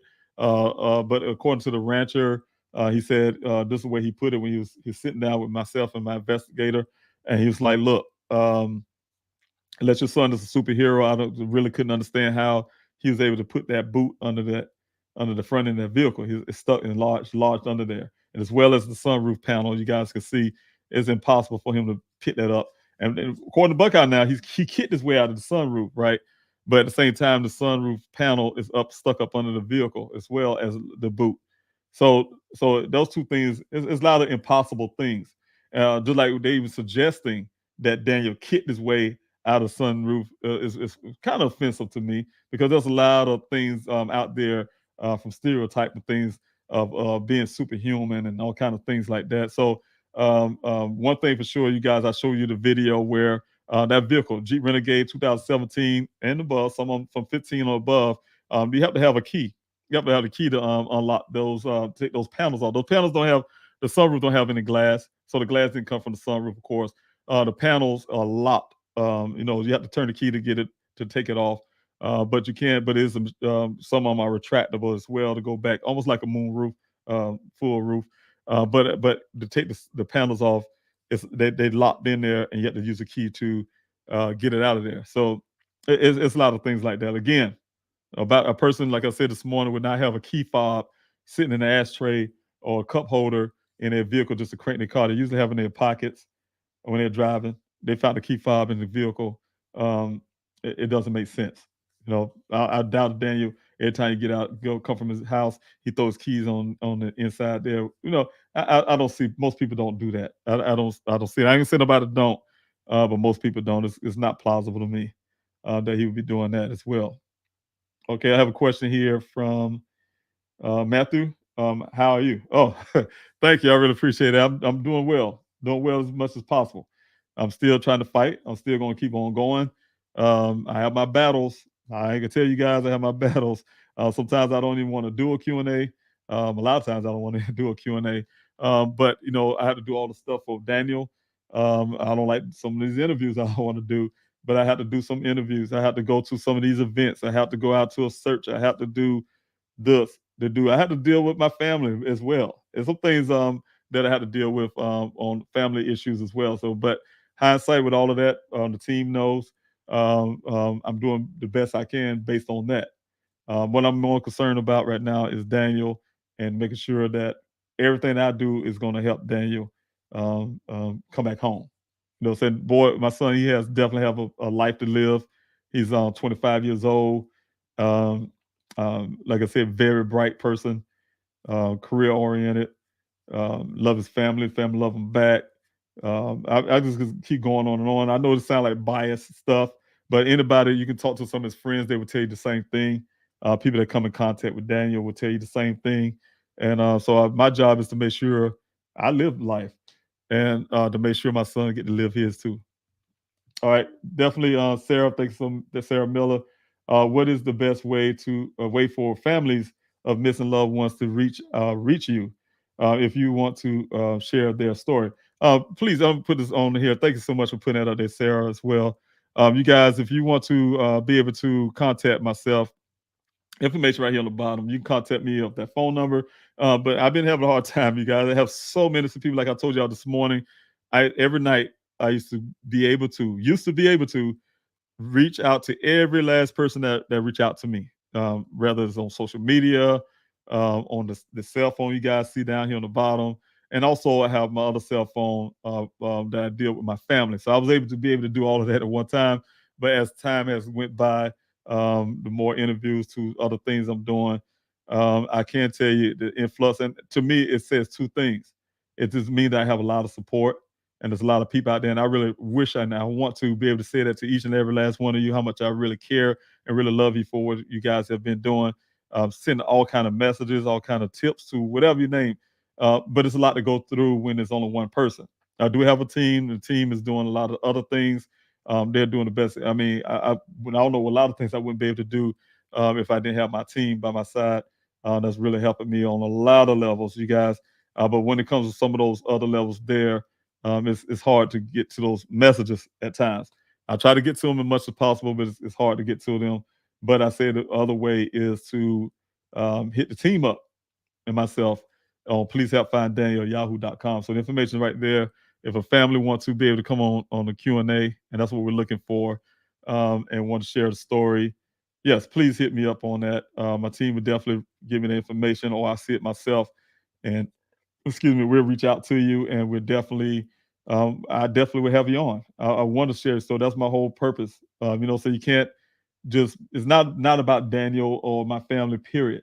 It's about everybody who have missing loved ones. And, we got to make sure we always remember that. It's not just Daniel, that's our family that's going through this situation. It's other families as well. Hurting, going through the same thing, hurting. And I want to make sure we try to help as many people as can. That's why I have the Daniel Robinson Foundation. That's why we have these, my team that came up, Candlelight Visual, and came up Daniel, a day of remembrance. We got another event coming up pretty soon. I got a Million Father March, hopefully in January. And so you guys, it's a lot. There's a lot of stuff. So thank you so much, Sarah. Also, question is for Sarah. Thank you so much for the next one. Did you ever hear or get in contact with Sean King? I heard of Sean King. So I keep hearing these names, and I'm going to tell you guys, I'm going to stop saying I'm going to get in contact with these guys, because then once I get out the Q&A, I never get around to it.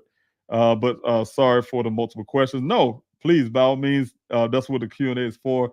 Sometimes when I don't see questions, I get a little nervous, like, nobody have any questions. So I like to see questions because I'll be able to answer them much as possible. I want to be able to answer those questions. So thanks so much for the question, Sarah.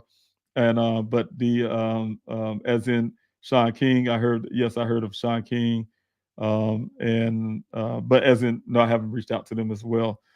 Sorry, but if I back up track a little bit, I think I was going through that my messages, and I want to say one of those could have been Sean King or someone was reaching out to me, I think, and I try to get information back to him, but I will look at it again to make sure, double check. But definitely, thank you so much for putting that out information. But yeah, by all means, please ask all the questions you can. All right, and thank you. Thank you, Lavender Lily. Thanks so much for the super chat. God bless you as well. Like I said, you guys, every time I see the super chats here, I could look at it from the YouTube side of things. I really appreciate that. I see it there on the YouTube side. You guys has been wonderful showing this love and support in the chats. I really appreciate that. That means a lot. That shows a lot. That shows a lot that you have. You see what I'm doing here, and you really take value in that.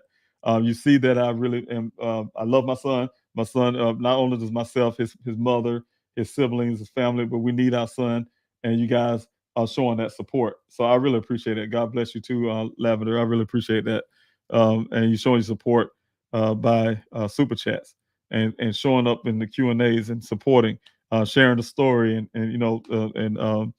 hitting that like, share, and subscribe button as you guys can. You build that algorithm up to get the story out a lot farther. So I really appreciate it. Thanks so much.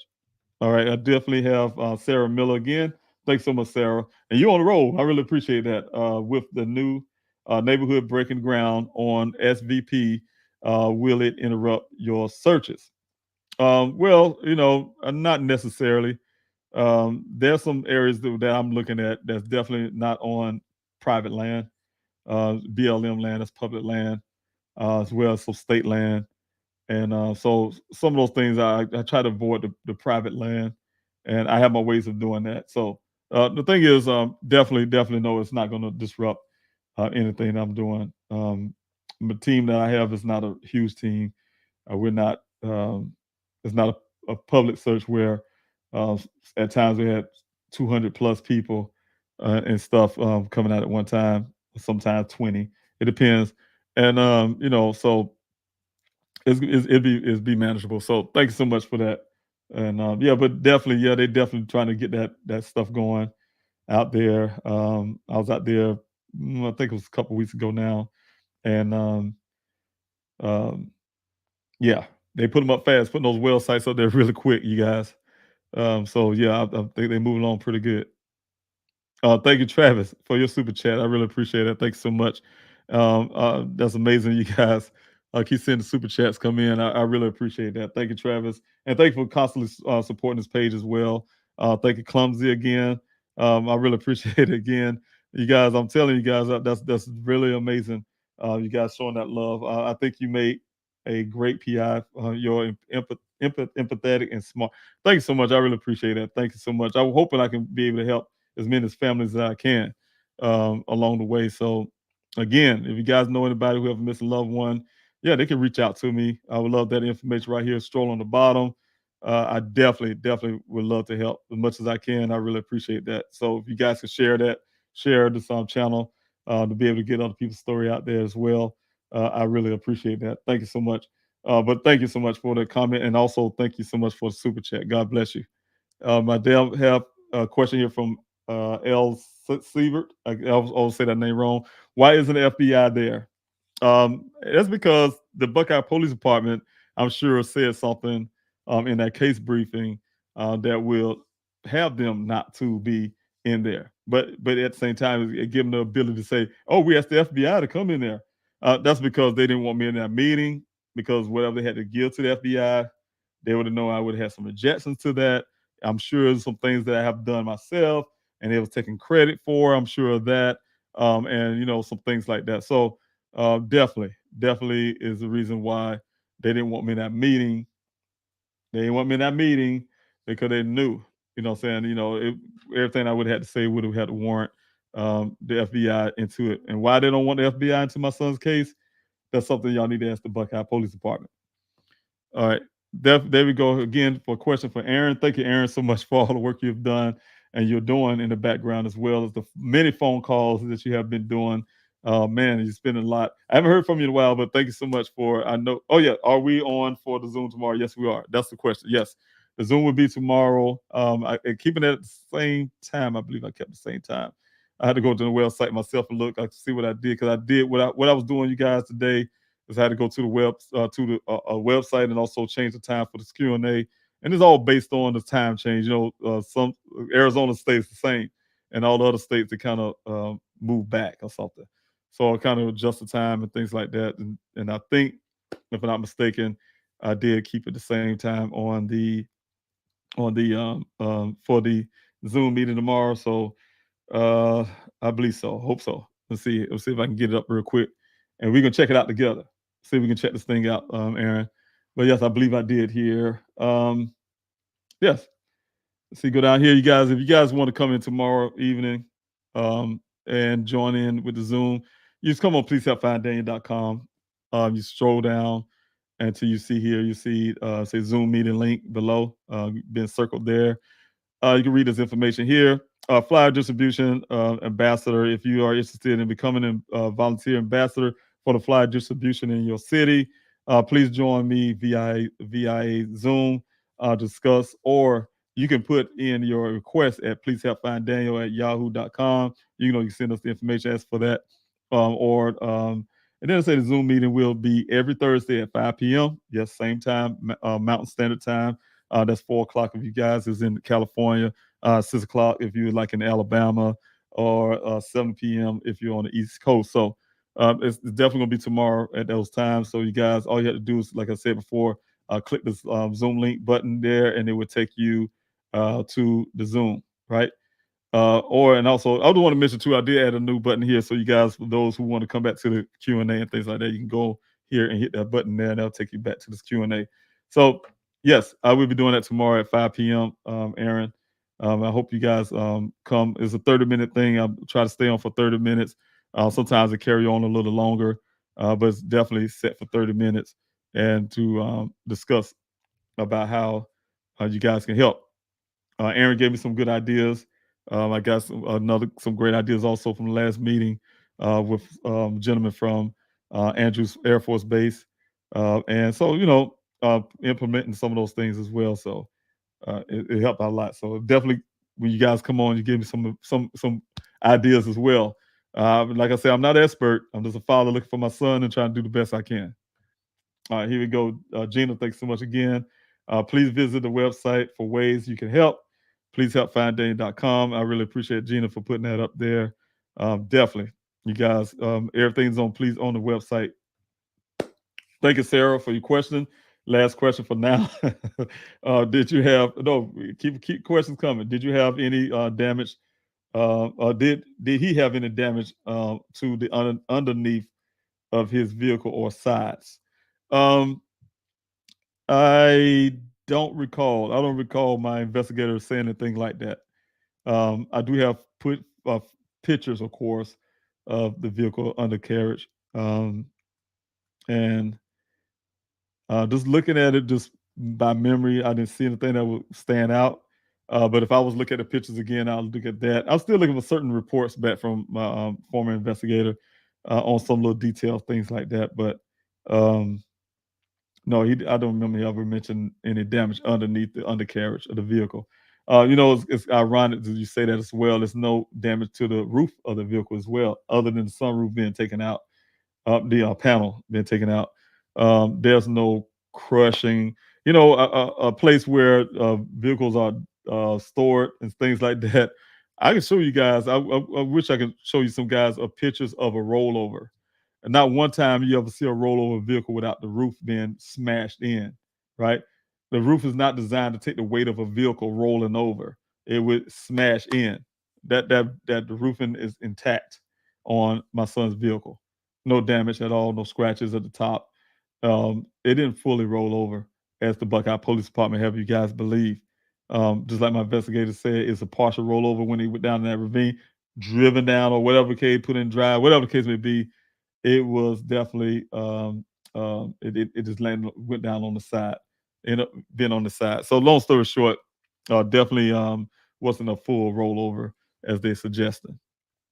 All right, ask them any question you can, by the way, if you got them. I think I'm running out of time a little bit, you guys, but ask your questions. Thank you, Alicia. Thank you so much, Alexander. Thank you so much for the super chat. I really appreciate that. God bless you also. You guys have been doing this all night, and I really appreciate it. Thanks so much. Let's see if I can get back onto the YouTube here. Thank you so much for the super chats, and I see them coming. God bless you. Thanks so much, Alicia. I don't want to say your name correctly. Do you think the company coworker had anything to do with his disappearance? Like perhaps he found out something he wasn't supposed to.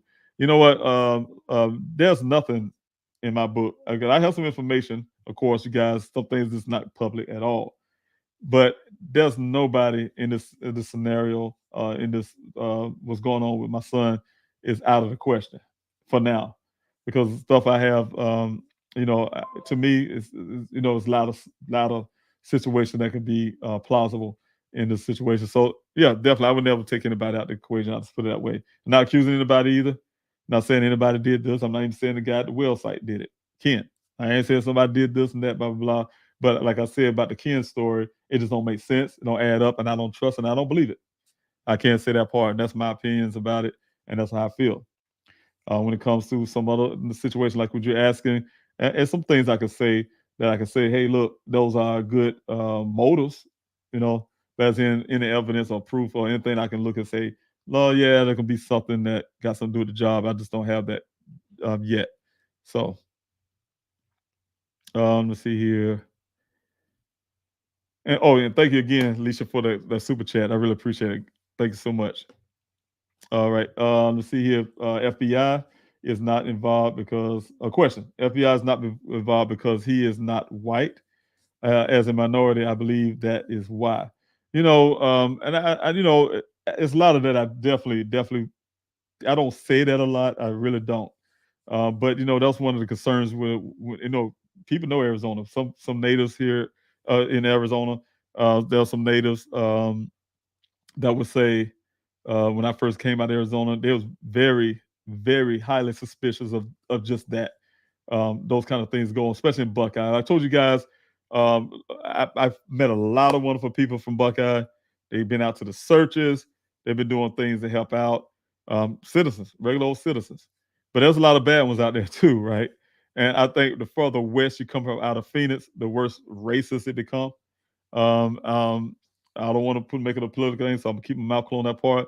But it become a big racial point, and I know that because of the Sundown area in Buckeye, and where I was told by law enforcement to take my daughter, and my family, get out of that area before it turns dark. Right? It was called. My daughter sat in the vehicle. Thank God she did. Pickup truck full of white guys yelling out the window in broad daylight, calling us the N word. Get to the Buckeye Police Department. The guy at reception yelling at me just for saying hello, and lied to me that Detective Bifford wasn't there when he walking out the side door. I mean, all this kind of stuff, So and the city council, the mayor, and everybody else, the city manager, to this date have yet to show any empathy or to even say condolences or whatever the case may be, thank you, or get the hell out of my town, or whatever the case. They said nothing to me from day one and still haven't, despite I've been to their city council meeting and the way they looked at me like, man, to be honest with you, I felt a little uncomfortable. Like, man, I might go in the parking lot and they might jump me or something, or hell, they cops jump me. But the thing was, they had that stone face sitting up there in that city council meeting, looking down at me when I'm sitting there raising awareness about my son. They should already know. They do know, and they just keep they stone face without any kind of emotion. So, I think the way this case been approached, I mean, there's a lot of things you can say. I remember that one says, "Police the blue, look out, police." I had a law enforcement officer say that to me. They, I heard that you was calling Buckeye racist. You guys have never ever heard me say that about Buckeye. If the shoe fit, they need to wear it. But I never said it was racist. I never said this was about race on when it comes to that part. But I'm not ruling that out either, right? So the thing is, when you ask that question, I don't necessarily say that because I know the heart of a person, but I can tell you their actions would kind of put it towards that way for a person like yourself and me too as well, to put pause to that and say, hey, you know what? I don't throw that out the table either. So because I know if it's one of their children, is one of those officers that and it made me laugh because one time I said something about the Buckeye Police. Said, well, we have a black officer. It's almost like a bunch of white people say, well, I got a black friend, I mean, what that means, what that really means, so that type deal. So they have things like that. They do have one black officer in that whole department. I think he was recently came on some time ago. But the thing is, that don't mean anything, right? So I hear a lot of it. So to go back on that question, but the FBI is not involved. Yeah, I feel weary about that. I hear these cases, and I'll be honest, I get a little offended. I hear these questions, I get offended, but at the same time, I'm very grateful because I see these families getting the attention that they need. I know what they're going through. Just because you're black, white, whatever, that don't alienate the way you feel about your loved one when they come missing. It's not the family's fault that somebody choose you because you're white, and I want to help out harder than I would choose to help. It's not their fault. So what I'm saying is, the thing is, the same pain they're feeling, the same pain I feel too. About my son, his mother feel, the siblings feel, we all feel about Daniel. It's the same thing. But sometimes when I'm sitting here and I know how much I'm busting my tail, trying to do things, and somebody say, hey, this story that came out about this person missing in Utah or whatever, and he's a farmer and this and that, and the FBI is in there. I'm like, well, dang, it's the same situation. They came in there. They came in there and they do, like I said, you guys before this morning, law enforcement do what they want to do. If they really don't want to do something for you, they'll hide behind jurisdictions, they'll hide behind policies, they're behind whatever they got to say excuses. Just like the lame, it's not even a policy to say you got to wait 12 hours before you report a person missing, or 24 hours, whatever the case is. A lot of these departments, they'll say that to you because they don't want to do nothing. They'll say that to a family, and that's not even in their policy. They're supposed to take your report immediately when you did it, when you put it out there. So when they say things to us like that, maybe wait an extra 3 hours, that's not even a policy. But that's stuff because they want to do what they want to do. And whenever you call them out on something, they'll, instead of saying, oh, yeah, you're right, I'm wrong, they double down on it. Like hire a private estimate reconstruction when the estimate reconstructionist already gave you all the evidence they had and things, the reason why this and that. Then they go get their own estimate reconstruction to rebut what that estimate reconstruction. That's when they'll do things like that, just to try to make themselves, instead of saying, yeah, I was probably wrong about that. No, they're gonna try to double down on what they said. Damn, this person missing and really need to be found immediately. No, I need to take care of my appearance first, and then we'll go try to help you somehow and being halfway help you. And that's what sometimes law enforcement approach things, and I don't like it. I don't like it. I just see it. But thank you so much for the question. Angie Williams, cute question. Could he be in Mexico? Possibly. Maybe traffic out of Arizona? Possible. I hope not, but I don't know. I really don't know. I don't have anything to suggest that, but I don't know. I don't rule that out either. But without having that answer, I can't fully answer that one. But thank you so much, PM Channel, for your questions as well during the ASU Codecast seminar. were you open to the invitation to have one of their chases analyze Daniel's car, or classes analyze Daniel's car? Yeah, I was very open to that.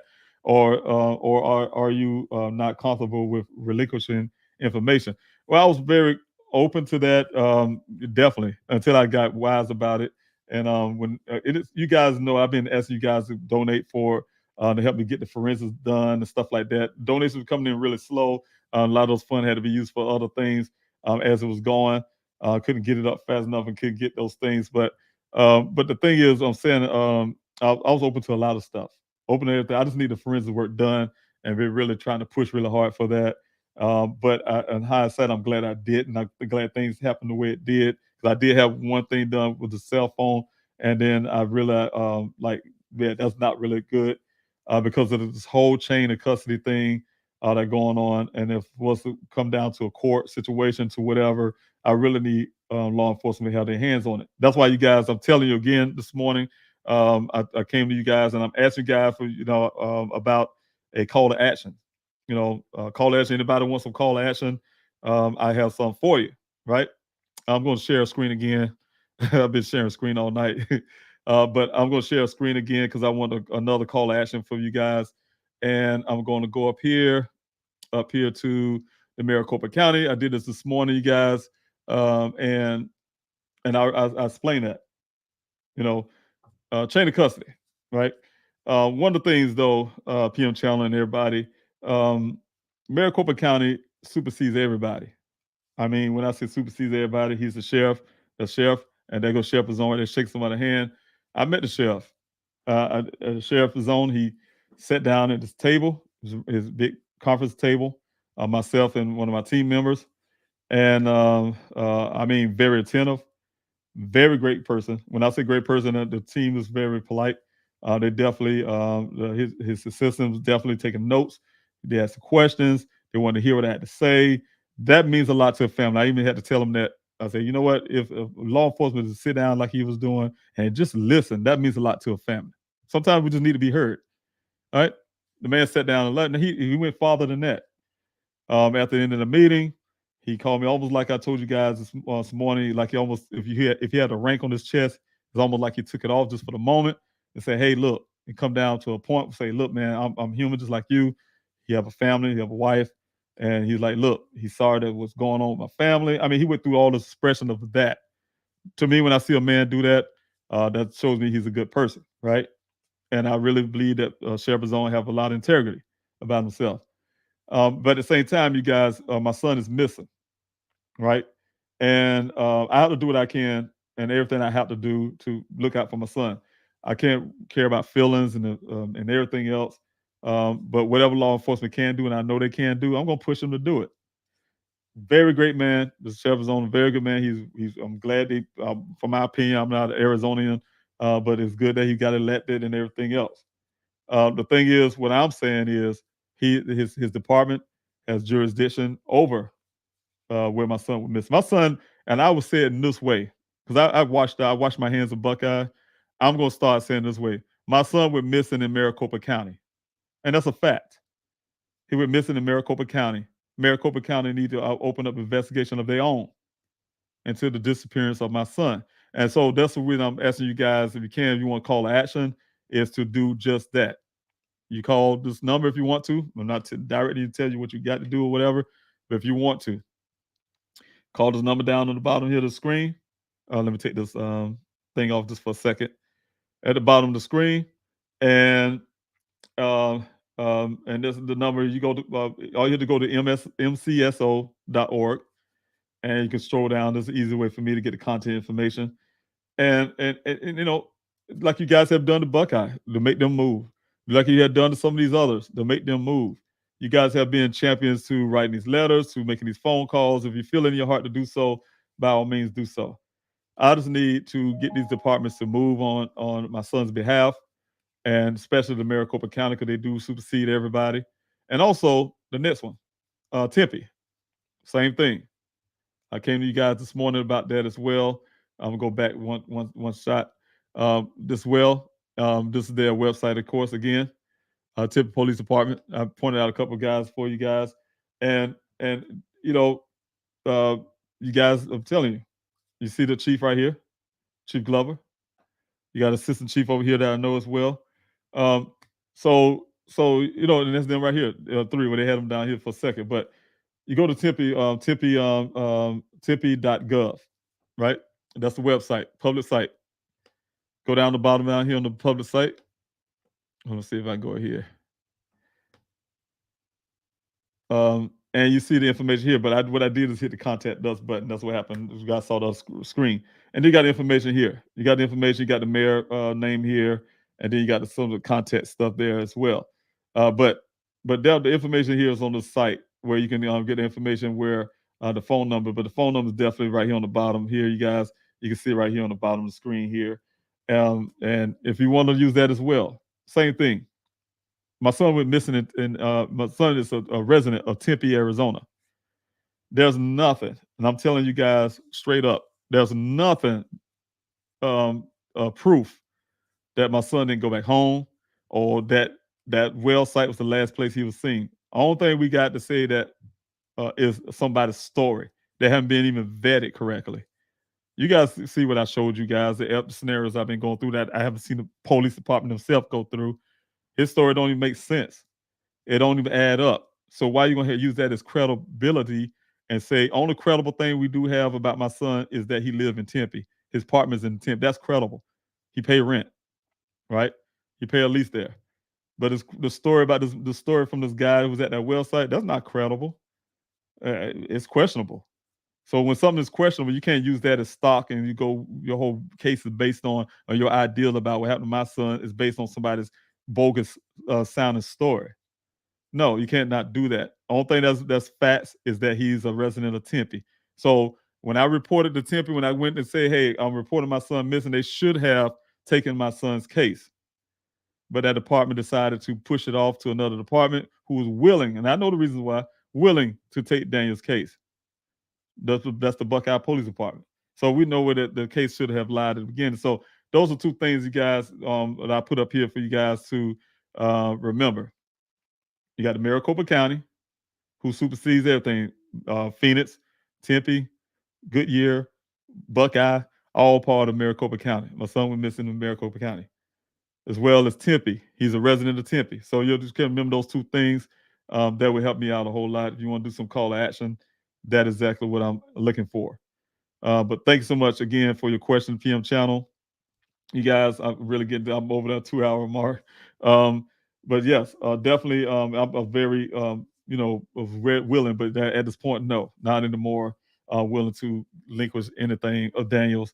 I'm really reluctant to some of the law enforcement agencies if they're not having my son's interests at heart and they really trying to aid another department. No, I'm not for that. That's not the department I'm working with now. Law enforcement agency I'm working with now. We had agreement on that. I'm not linking up to Buckeye, period. So the thing is, that's one of the things, part of the agreement as well. All right. Wendy, Willard, Marks, thanks so much for being here on this Q&A. Does the rancher own the property his Jeep was found on? No, that's on federal land. But a few hundred feet east, yes, it belongs to that rancher. Why was the rancher there? The rancher said he was there. Of course, his story also he gave us testimony also is that he was there 2 to 3 days prior. He kind of explained he's a 4th generation cattle rancher and they own them lands for ages, his family. And he was there that 2 days, I think it was 2 or 3 days prior to July the 19th, tracking cattle. He said he's a very good tracker. That's what he does. They track the cattle. They do run in herds, and they come through that ravine that the vehicle's found. So he's out there tracking the cattle to see if they came through that ravine. They didn't do so, so he came to 2 to 3 days after that. And lo and behold, that vehicle's sitting there. But the cattle didn't come through there because if they did, they would have been digging around. They had droppings all over the place near. They would have been hanging out by that Jeep. They would have been trying to lick the salt off of it. They were trying to get the water. They had some bighorn cattle. They'd have been digging and trying to get that water. It's all kind of stuff he was just describing.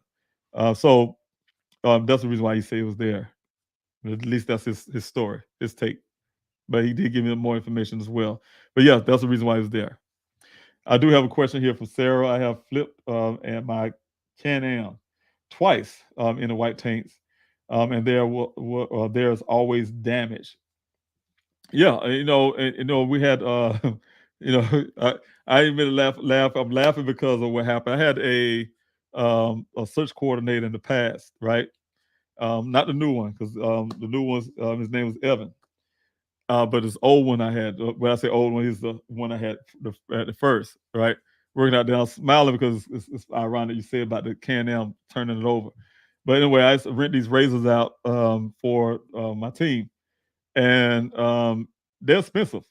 And then, they always ask me, one thing I can't tell you when you rent out equipment, everybody will tell you I always put insurance on them. I don't care if it's a U-Haul or whatever. I put insurance on it. I just don't trust things, right? And especially if you guys, other people using something that you're renting out. And I'm glad I did, because this guy, he flipped one over and didn't say anything about it and was going to turn it in just like that, I guess. And what he took it home, matter of fact, he took it home trying to repair it before he turned it in to try to, I guess, so I wouldn't know. But the way I found out, it was a volunteer. I was happened to be out there. And that's the same date, mind you. I think it was the same date. Was it the same date? Oh, no, it was a time prior. But I think it was around the same time we was about to find his human remains. But the guy turned the thing over. He didn't say nothing to me about it. He just took off. I wonder why. I say, hey, wait, where he went? He said, oh, man, he left. He left an hour ago. I'm like, he left without telling me? He just left the desert. All right, okay, well, all right, as long as he turned that equipment in, because, we have where they need to turn the equipment in. And one of the volunteers felt guilty about it. Matter of fact, he came to me. I think he was, I can't think of his name right now, Art or something like that, but he was a part of this show called Naked and Afraid. But anyway, he came to the side of me and he said, man, I feel guilty. I feel bad, but it's that, your guy, man, he turned that razor over, and he damaged. To make a long story short, you guys, he damaged that thing and didn't say anything about it. We had to chase him down. The owners of it had to chase him down to get it, go pick it up, and all kind of stuff. Right? He tried to fix it. Like you said, when it rolled over, it's gonna put some damage. Right? The good part was it cost me $2,000, but it could have cost me $38,000. For the entire vehicle. So the thing is, what I'm saying is, yes, anytime something roll over, it's going to be damaged. You're not going to have a vehicle looking like my son's vehicle, and you want me to believe that was a full rollover going down that ravine. No, it did not. That roof would not be intact. It would not be without scratch. It would not be crushed inward, from the weight of the engine and all the bottom half of that vehicle. No, it would not. So that's a bunch of baloney that you guys will hear from about that crash site. They even have a whole report. I was going to put that report up on here, you guys, from Santan Recovery or whatever you call itself. It's amazing. It's amazing how they can do that. And I'll show you right here. This is the Santan Recovery, you guys. You look on here. I'm sorry, Sarah, I'll take you off for a second here.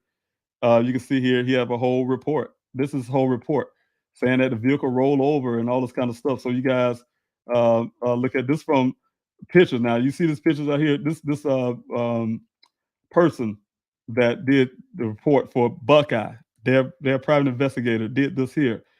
Never touched my son's vehicle, never saw it. These are pictures taken from the scene that he's going by, making judgment calls on something he had not physically seen himself on a vehicle. If you look at the pictures here, there's not even all the pictures that my investigator have that would have had. Excuse me, guys. That not even half of the pictures that my investigator had put out there and gave it would have given to that department. That he actually had it up on the lifting on the lift of the vehicle, get the pictures of the details of that vehicle and everything else.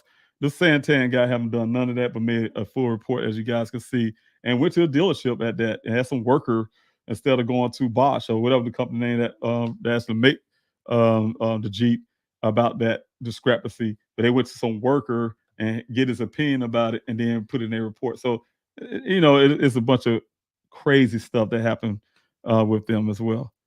All right, definitely have a question here again from Angie Williams, and I've got to run out, you guys. I've ran out of time. Sounds like the vehicle was staged. That's my investigator. He feel the same way.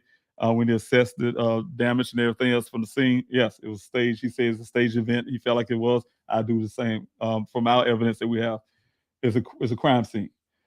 Question: I heard early on during Daniel's disappearance there was a possible sighting of him at a grocery store. Yes, out in Flagstaff. Did LE ever expand upon who it was and if it was possibly Daniel? It's funny. Um, uh, I put this on the timeline, you guys. That was in Flagstaff. We went out. My investigator went out there to actually go talk to get that footage at that grocery store, as well as talk to the management, and did interviews as well. And the Buckeye Police Department months later, they can't. I'm telling you, it's almost like somebody. You ever had somebody, you told them a story about something, right, that happened to you or whatever the case may be, and then some years later they come to you and tell you the same story, but they used the word and said it happened to them, and then you say, wait a minute, you telling me my own story that I told you. Basically, that's the way the Buckeye Police Department have done. They went out and he called me and telling me, yeah, it was a sighting in Flagstaff of this Bash's grocery store, whatever the case thing is. And I was like, he telling me something I knew months ago. We already been to Flagstaff about that. He said, yeah, I just let him go ahead and go off. Yeah, we been there, we talked to this. I'm like, why are you doing it after the fact? We already washed that off and the information I got. But it's almost like he heard my investigator give him the information. He's telling the information back to me as if they did it. And I'm like, okay. So it's weird. It's weird. So I have those kind of things as well. But definitely, yeah, that was some possible sighting, but that turned out to be a wash from what we have. I had a lot of sightings and things like that. Even one was in New Mexico, places like California. Pacific Breeze, did Daniel ever express anything negative about the company he was working with? Yes, he sure did. He was tired of having to put money out of his own pocket to pay for things and then have to get reimbursed later. And that caused his bills to get behind. He had to end up working for Instacart and things like that to keep his bills going, taken care of, and things like that. So yes, he was very disgusted with that. That's one thing he was disgusted with, is the putting in expense reports for everything. He had to take care of his own pocket first, and then they take the time to pay him back. Sarah Miller for Buckeye along SVP. Stuff happens all the time, and it's never reported ever. It's so much. Yeah, so much I can say. Just even in the desert out there, we found all kind of things. We found burnt cars to you name it. we found it out there in that desert. A lot of crimes, things happen. We've seen cars been burnt down to the ground to nothing. The fire must have been so hot. So yeah. Daryl, thanks so much for your question. Was Daniel in federal land on the day he was missing? No. Well, according to that worker, no. FBI should get involved if the federal land is involved. And the funny part about that, you say that these are different islands. You got Maricopa County Island, then you got in terms of state land, and then in terms of federal land, and then you got private land. There's a bunch of little spots out there in that desert. And in the trajectory of this car, even according to them, you cannot ever say that he did not. His vehicle never did. He was out there in that desert. That it didn't pass over federal land, but we do know where it was last located when land on that ground is on federal land. Despite what y'all guys hear from a former, person who think they know a lot. But yes, doing the search myself and going to get those coordinates myself. Yes, federal land and the map that was given to me by Bureau of Land Management. But what I want to say is that too is definitely, that was on federal land. But as him going missing on federal land, if you was go by that story, that I don't believe he wasn't. But if you any other reason, we just don't know. Definitely, thanks so much, Gina, for putting that up as well. You guys, the information there is on pleasehelpfinddaniel.com. Thank you, Gina, for putting that up, as well as you putting up on the mso.org email, the website, as well as the phone number there. I really appreciate it. And also the city of Tempe, you did that as well. Thank you so much. I really appreciate that. Thanks for looking out and being there. I mean, being in that desert real hard with me out there in that desert. So never get your labor of love as well. And also all the many thousands of flyers we've been passing out in the city. So thank you so much, Gina. I really appreciate you. Angie, thanks so much again. Question: do we have to be an Arizona resident to have to do a call to action? No, you do not. I have people that come from the Netherlands or from Gizzle Cave from the Netherlands to some people from. I even heard a person, believe it or not, from Russia calling in to do a call to action. This is a national thing, you guys. Like I said, you'll help keeping Daniel's story nationally, first of all, keeping the pressure when you guys are giving that support. That's a heavy weight. You know what I'm saying? It's a heavy weight of support. It's a public interest. And you guys, this is the police department is public interest, and you guys reaching out to, saying, hey, look, this need to be done, and they do. So thanks so much. All right, Dog Defender, have you thought about talking to Public Works and asking about where all the traffic cameras are? I'm not positive in Arizona if it works like that, but here they know. I'm betting there is footage. You know, I believe that footage too, because I'm gonna tell you something. I ride down the streets and I have, especially in the area I'm at. I go all over Phoenix. I'll use Phoenix as an example. All over Phoenix, and that's not a light that I don't see. Well, major streets. Now, side streets, that's different. Major streets, always every intersection have cameras, right? And then a lot of streets in Arizona, especially like in Scottsdale and some of these other areas, yeah, you run that light if you want to. These jokers have their cameras so good they'll probably see your smiling face as you run in that light. Like, I got this light, and there they go, your picture, they'll show it to you. Man, that wasn't me. And they'll show you the picture. They cameras so good, right? But yeah, but according to the Buckeye Police Department, Daniel been missing every last one. He was taking side roads, I guess, all his life in Arizona, or riding a cloaked vehicle. Maybe he walked through the intersection and carrying his car. I don't know. But according to them, they'll have nothing.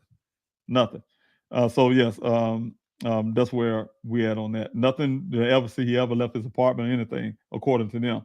As in me reaching out to Public Works, no, I have not. And that didn't even come to my mind about trying to get that information myself from them, see if it's possible. And after a year, I don't know if they even have that footage or not, but maybe so. I guarantee a person around the bank, they probably have that footage. Somebody rides some federal bank and they still looking for this person. I bet you they come with all kind of footage. Every step of the way this person moved, that type deal. They find what they want to. Again, law enforcement do what they want to do, and what they don't want to do, they're not going to do it. They'll hide behind policies and things like that. So, Daryl, thanks so much. Question: why isn't the FBI in Tick? Why isn't FBI in Tick? The Jeep was found on federal land. Your thoughts? Why they're not in the case? I guess you're saying Jeep was found. I literally confronted this agent right out here in Phoenix office of that did the so-called case briefing with Buckeye Police Department that they secretly did without making sure I'm there, right? And this guy said, first of all, he has high opinions about he's supposed to be an officer now, but he's giving his opinions, his feelings about how you feel about Buckeye. Then the other part is, I say, well, my son's vehicle is on federal land. Y'all should be here taking some. No, that's Buckeye's case. Wait a minute, but it's on federal land. Buckeye don't run federal land. As they say, no, it's Buckeye case. Yes, they do. I said, so you telling me that something happened on federal land, Buckeye have jurisdiction over? He said, yes. Buckeye have jurisdiction over the FBI. This is what the agent told me, right? So the thing is, I'm saying is having a law enforcement friend with me, like you said, those are glorified cops in that office, and that one officer, that one agent, is my opinion. That one agent, you show who he is as a person. The FBI is only good as the links. that's in there. So a person like that, that's why I say I had to go around that type deal. So no, I'm not relying on whatever Buckeye and their little buddies at the FBI field office in Phoenix or whatever the case may be may say. No, I'm gonna have to go in a different angle. You guys, a lot of things need to be court ordered. A lot of things have to be written down, legally on black and white.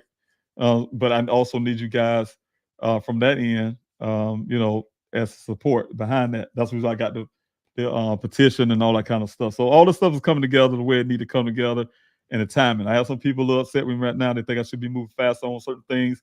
But I always look at how God works. He does things in a certain pattern, and then he also makes sure whatever I do is always at a certain pattern, and it works the way it need to work. But yes, I can't speak for the why that. Last question, you guys. I had to go. Clumsy, thanks so much for your question. The girl Daniel had been talking to, did she work on or for a podcast? I don't know. I don't know what she does. I know what she does for a living at the time, but I don't know what she does as in podcasts and stuff like that. I know she gave my son a podcast to listen to. He told me that himself. If you can answer it, if you can't answer it, no worries. But no, I don't know what she works with, if she does if they were podcasts. Others outside of, like I said, gave my son a podcast to listen to. So, all right. And lastly, thank you, Tatia, for putting that up. And that's very important. I know what you're talking about. You guys, I want y'all to always remember, and now you're hearing it from my mouth, and I want to put this dog fender up there as well. I want you to see what Tatia is saying here. Please help find Daniel.com is the only website for Daniel. The email, please help find Daniel. Yahoo.com is the only email address for Daniel. It's not Gmail or anything else like that, you guys. It's yahoo.com. And what I want to tell you guys, and I'm putting this up the sticker, and I want to say thank you, Dog Defender, for the super chat. But I want to elaborate what Tati was saying here is I've been having some problems in the past from different pages to websites that would kind of come close to what I have, of course, for my family, for Daniel's sake, to do things like this on Q&A. And those have been problems. There have been problems in the searches, you guys. Very dramatic. I really want to go through that one day. Maybe it'd be later on after I find Daniel, I can start talking about some things that have been happening in the back. You guys, y'all know half of the stuff that have been going on in the background. But it's very disappointing because what happens is, I really struggle hard, to try to make sure this efforts and everything I'm doing is keep going forward. I have a lot of negativity, things being said and done. But I had to keep it's almost like I told you guys, you put those things, shuttles, whatever the horses have, the blinders on, and you keep your eyes forward and you keep yourself forward. And I got to keep moving because it's not about me. It's about my son. And I have to do whatever it takes. I might not be perfect. I might not be right about everything, but I can tell you what, I love my son and I'm going to do everything I can on my behalf to fight for him. So I can speak for myself. Nobody's out there speaking for me. If you guys want to know something direct from me, I'll tell you. Nobody say, hey, I'm an authority to speak for Mr. Robinson and his family. No, nobody gave nobody authority like that. They're not definitely come for me. Like I say, I'm a grown man. I'm a big boy. I can handle myself. And, if anybody have anything to contribute, they need, or whatever, they need to come to me. I hadn't authorized anybody. I'll say this and that, blah, blah, blah. No, that's not coming. That's not happening. So I just want to make sure you guys understand that. I understand there's a lot of people mean good. They think they mean good, but sometimes they're being hurtful. And then there's also some other people that don't mean good that's out there as well. So, but I just want to say that I saw that she put that there, and I had to say something about that. So definitely, I know where she's coming from. But I was saying the only source of information will be coming directly from me, right? Please help find Daniel.com. Please help find Daniel at yahoo.com for information. You guys see the phone number, scroll on the bottom. You got all the social media, everything is please help find Daniel, except for Twitter. Twitter is please help find, and the number 4. Please help find 4. The reason why, because Twitter don't allow you to put the whole thing there. But definitely, you guys, all that is all. I work hard to make sure everything's together that way. I got rid of searchfordaniel.org. If you put that in, it's going to still bring you to pleasehelpfinddaniel.com, because I make sure I bought that out. There's a story behind it as well. It cost me a lot. But to be able to make sure keep everything running the way it's supposed to. Thank you, Clumsy, for that super chat. I really appreciate it. Thank you guys for your prayers. Thank you, Tia Wildflowers, for the continued prayer and support. Thank you also, Gina. Love you for that. Thank you so much. God bless you. Thank you, everybody. Thank you, everybody that came to this Q&A tonight. I've been 2 hours and 33 minutes. I was laughing because I told a person I've stopped at the 2-hour mark, and I haven't. But, sometimes things need to be said. I'd love to answer your questions. So when you guys support me like that, I want to support you back and answer these questions. Thank you so much. God bless you. I love you, this last one of you, and I'll see you on the next Q&A. The times are there on the social media. I might even try to put the times of the Q&A on the website for those who have missed that on social media. And I hope I see you on the next one. But I will be trying to put some content, some more videos or whatever. Talk about some things doing out through the week if I can. Do some lives on TikTok and stuff like that. So trying to work on. I've been moving a lot. Like I told you guys, I've been moving around, traveling. And so I didn't really have a lot of time to stop. So I'm really thinking that's why you don't see the backdrop behind me. The green screen is not with me right now. I didn't pack it. I was really uptight about that. But I made it work. Made everything work. So thank you so much, you guys. Again, I love you all, and I'll see you all on the next Q&A.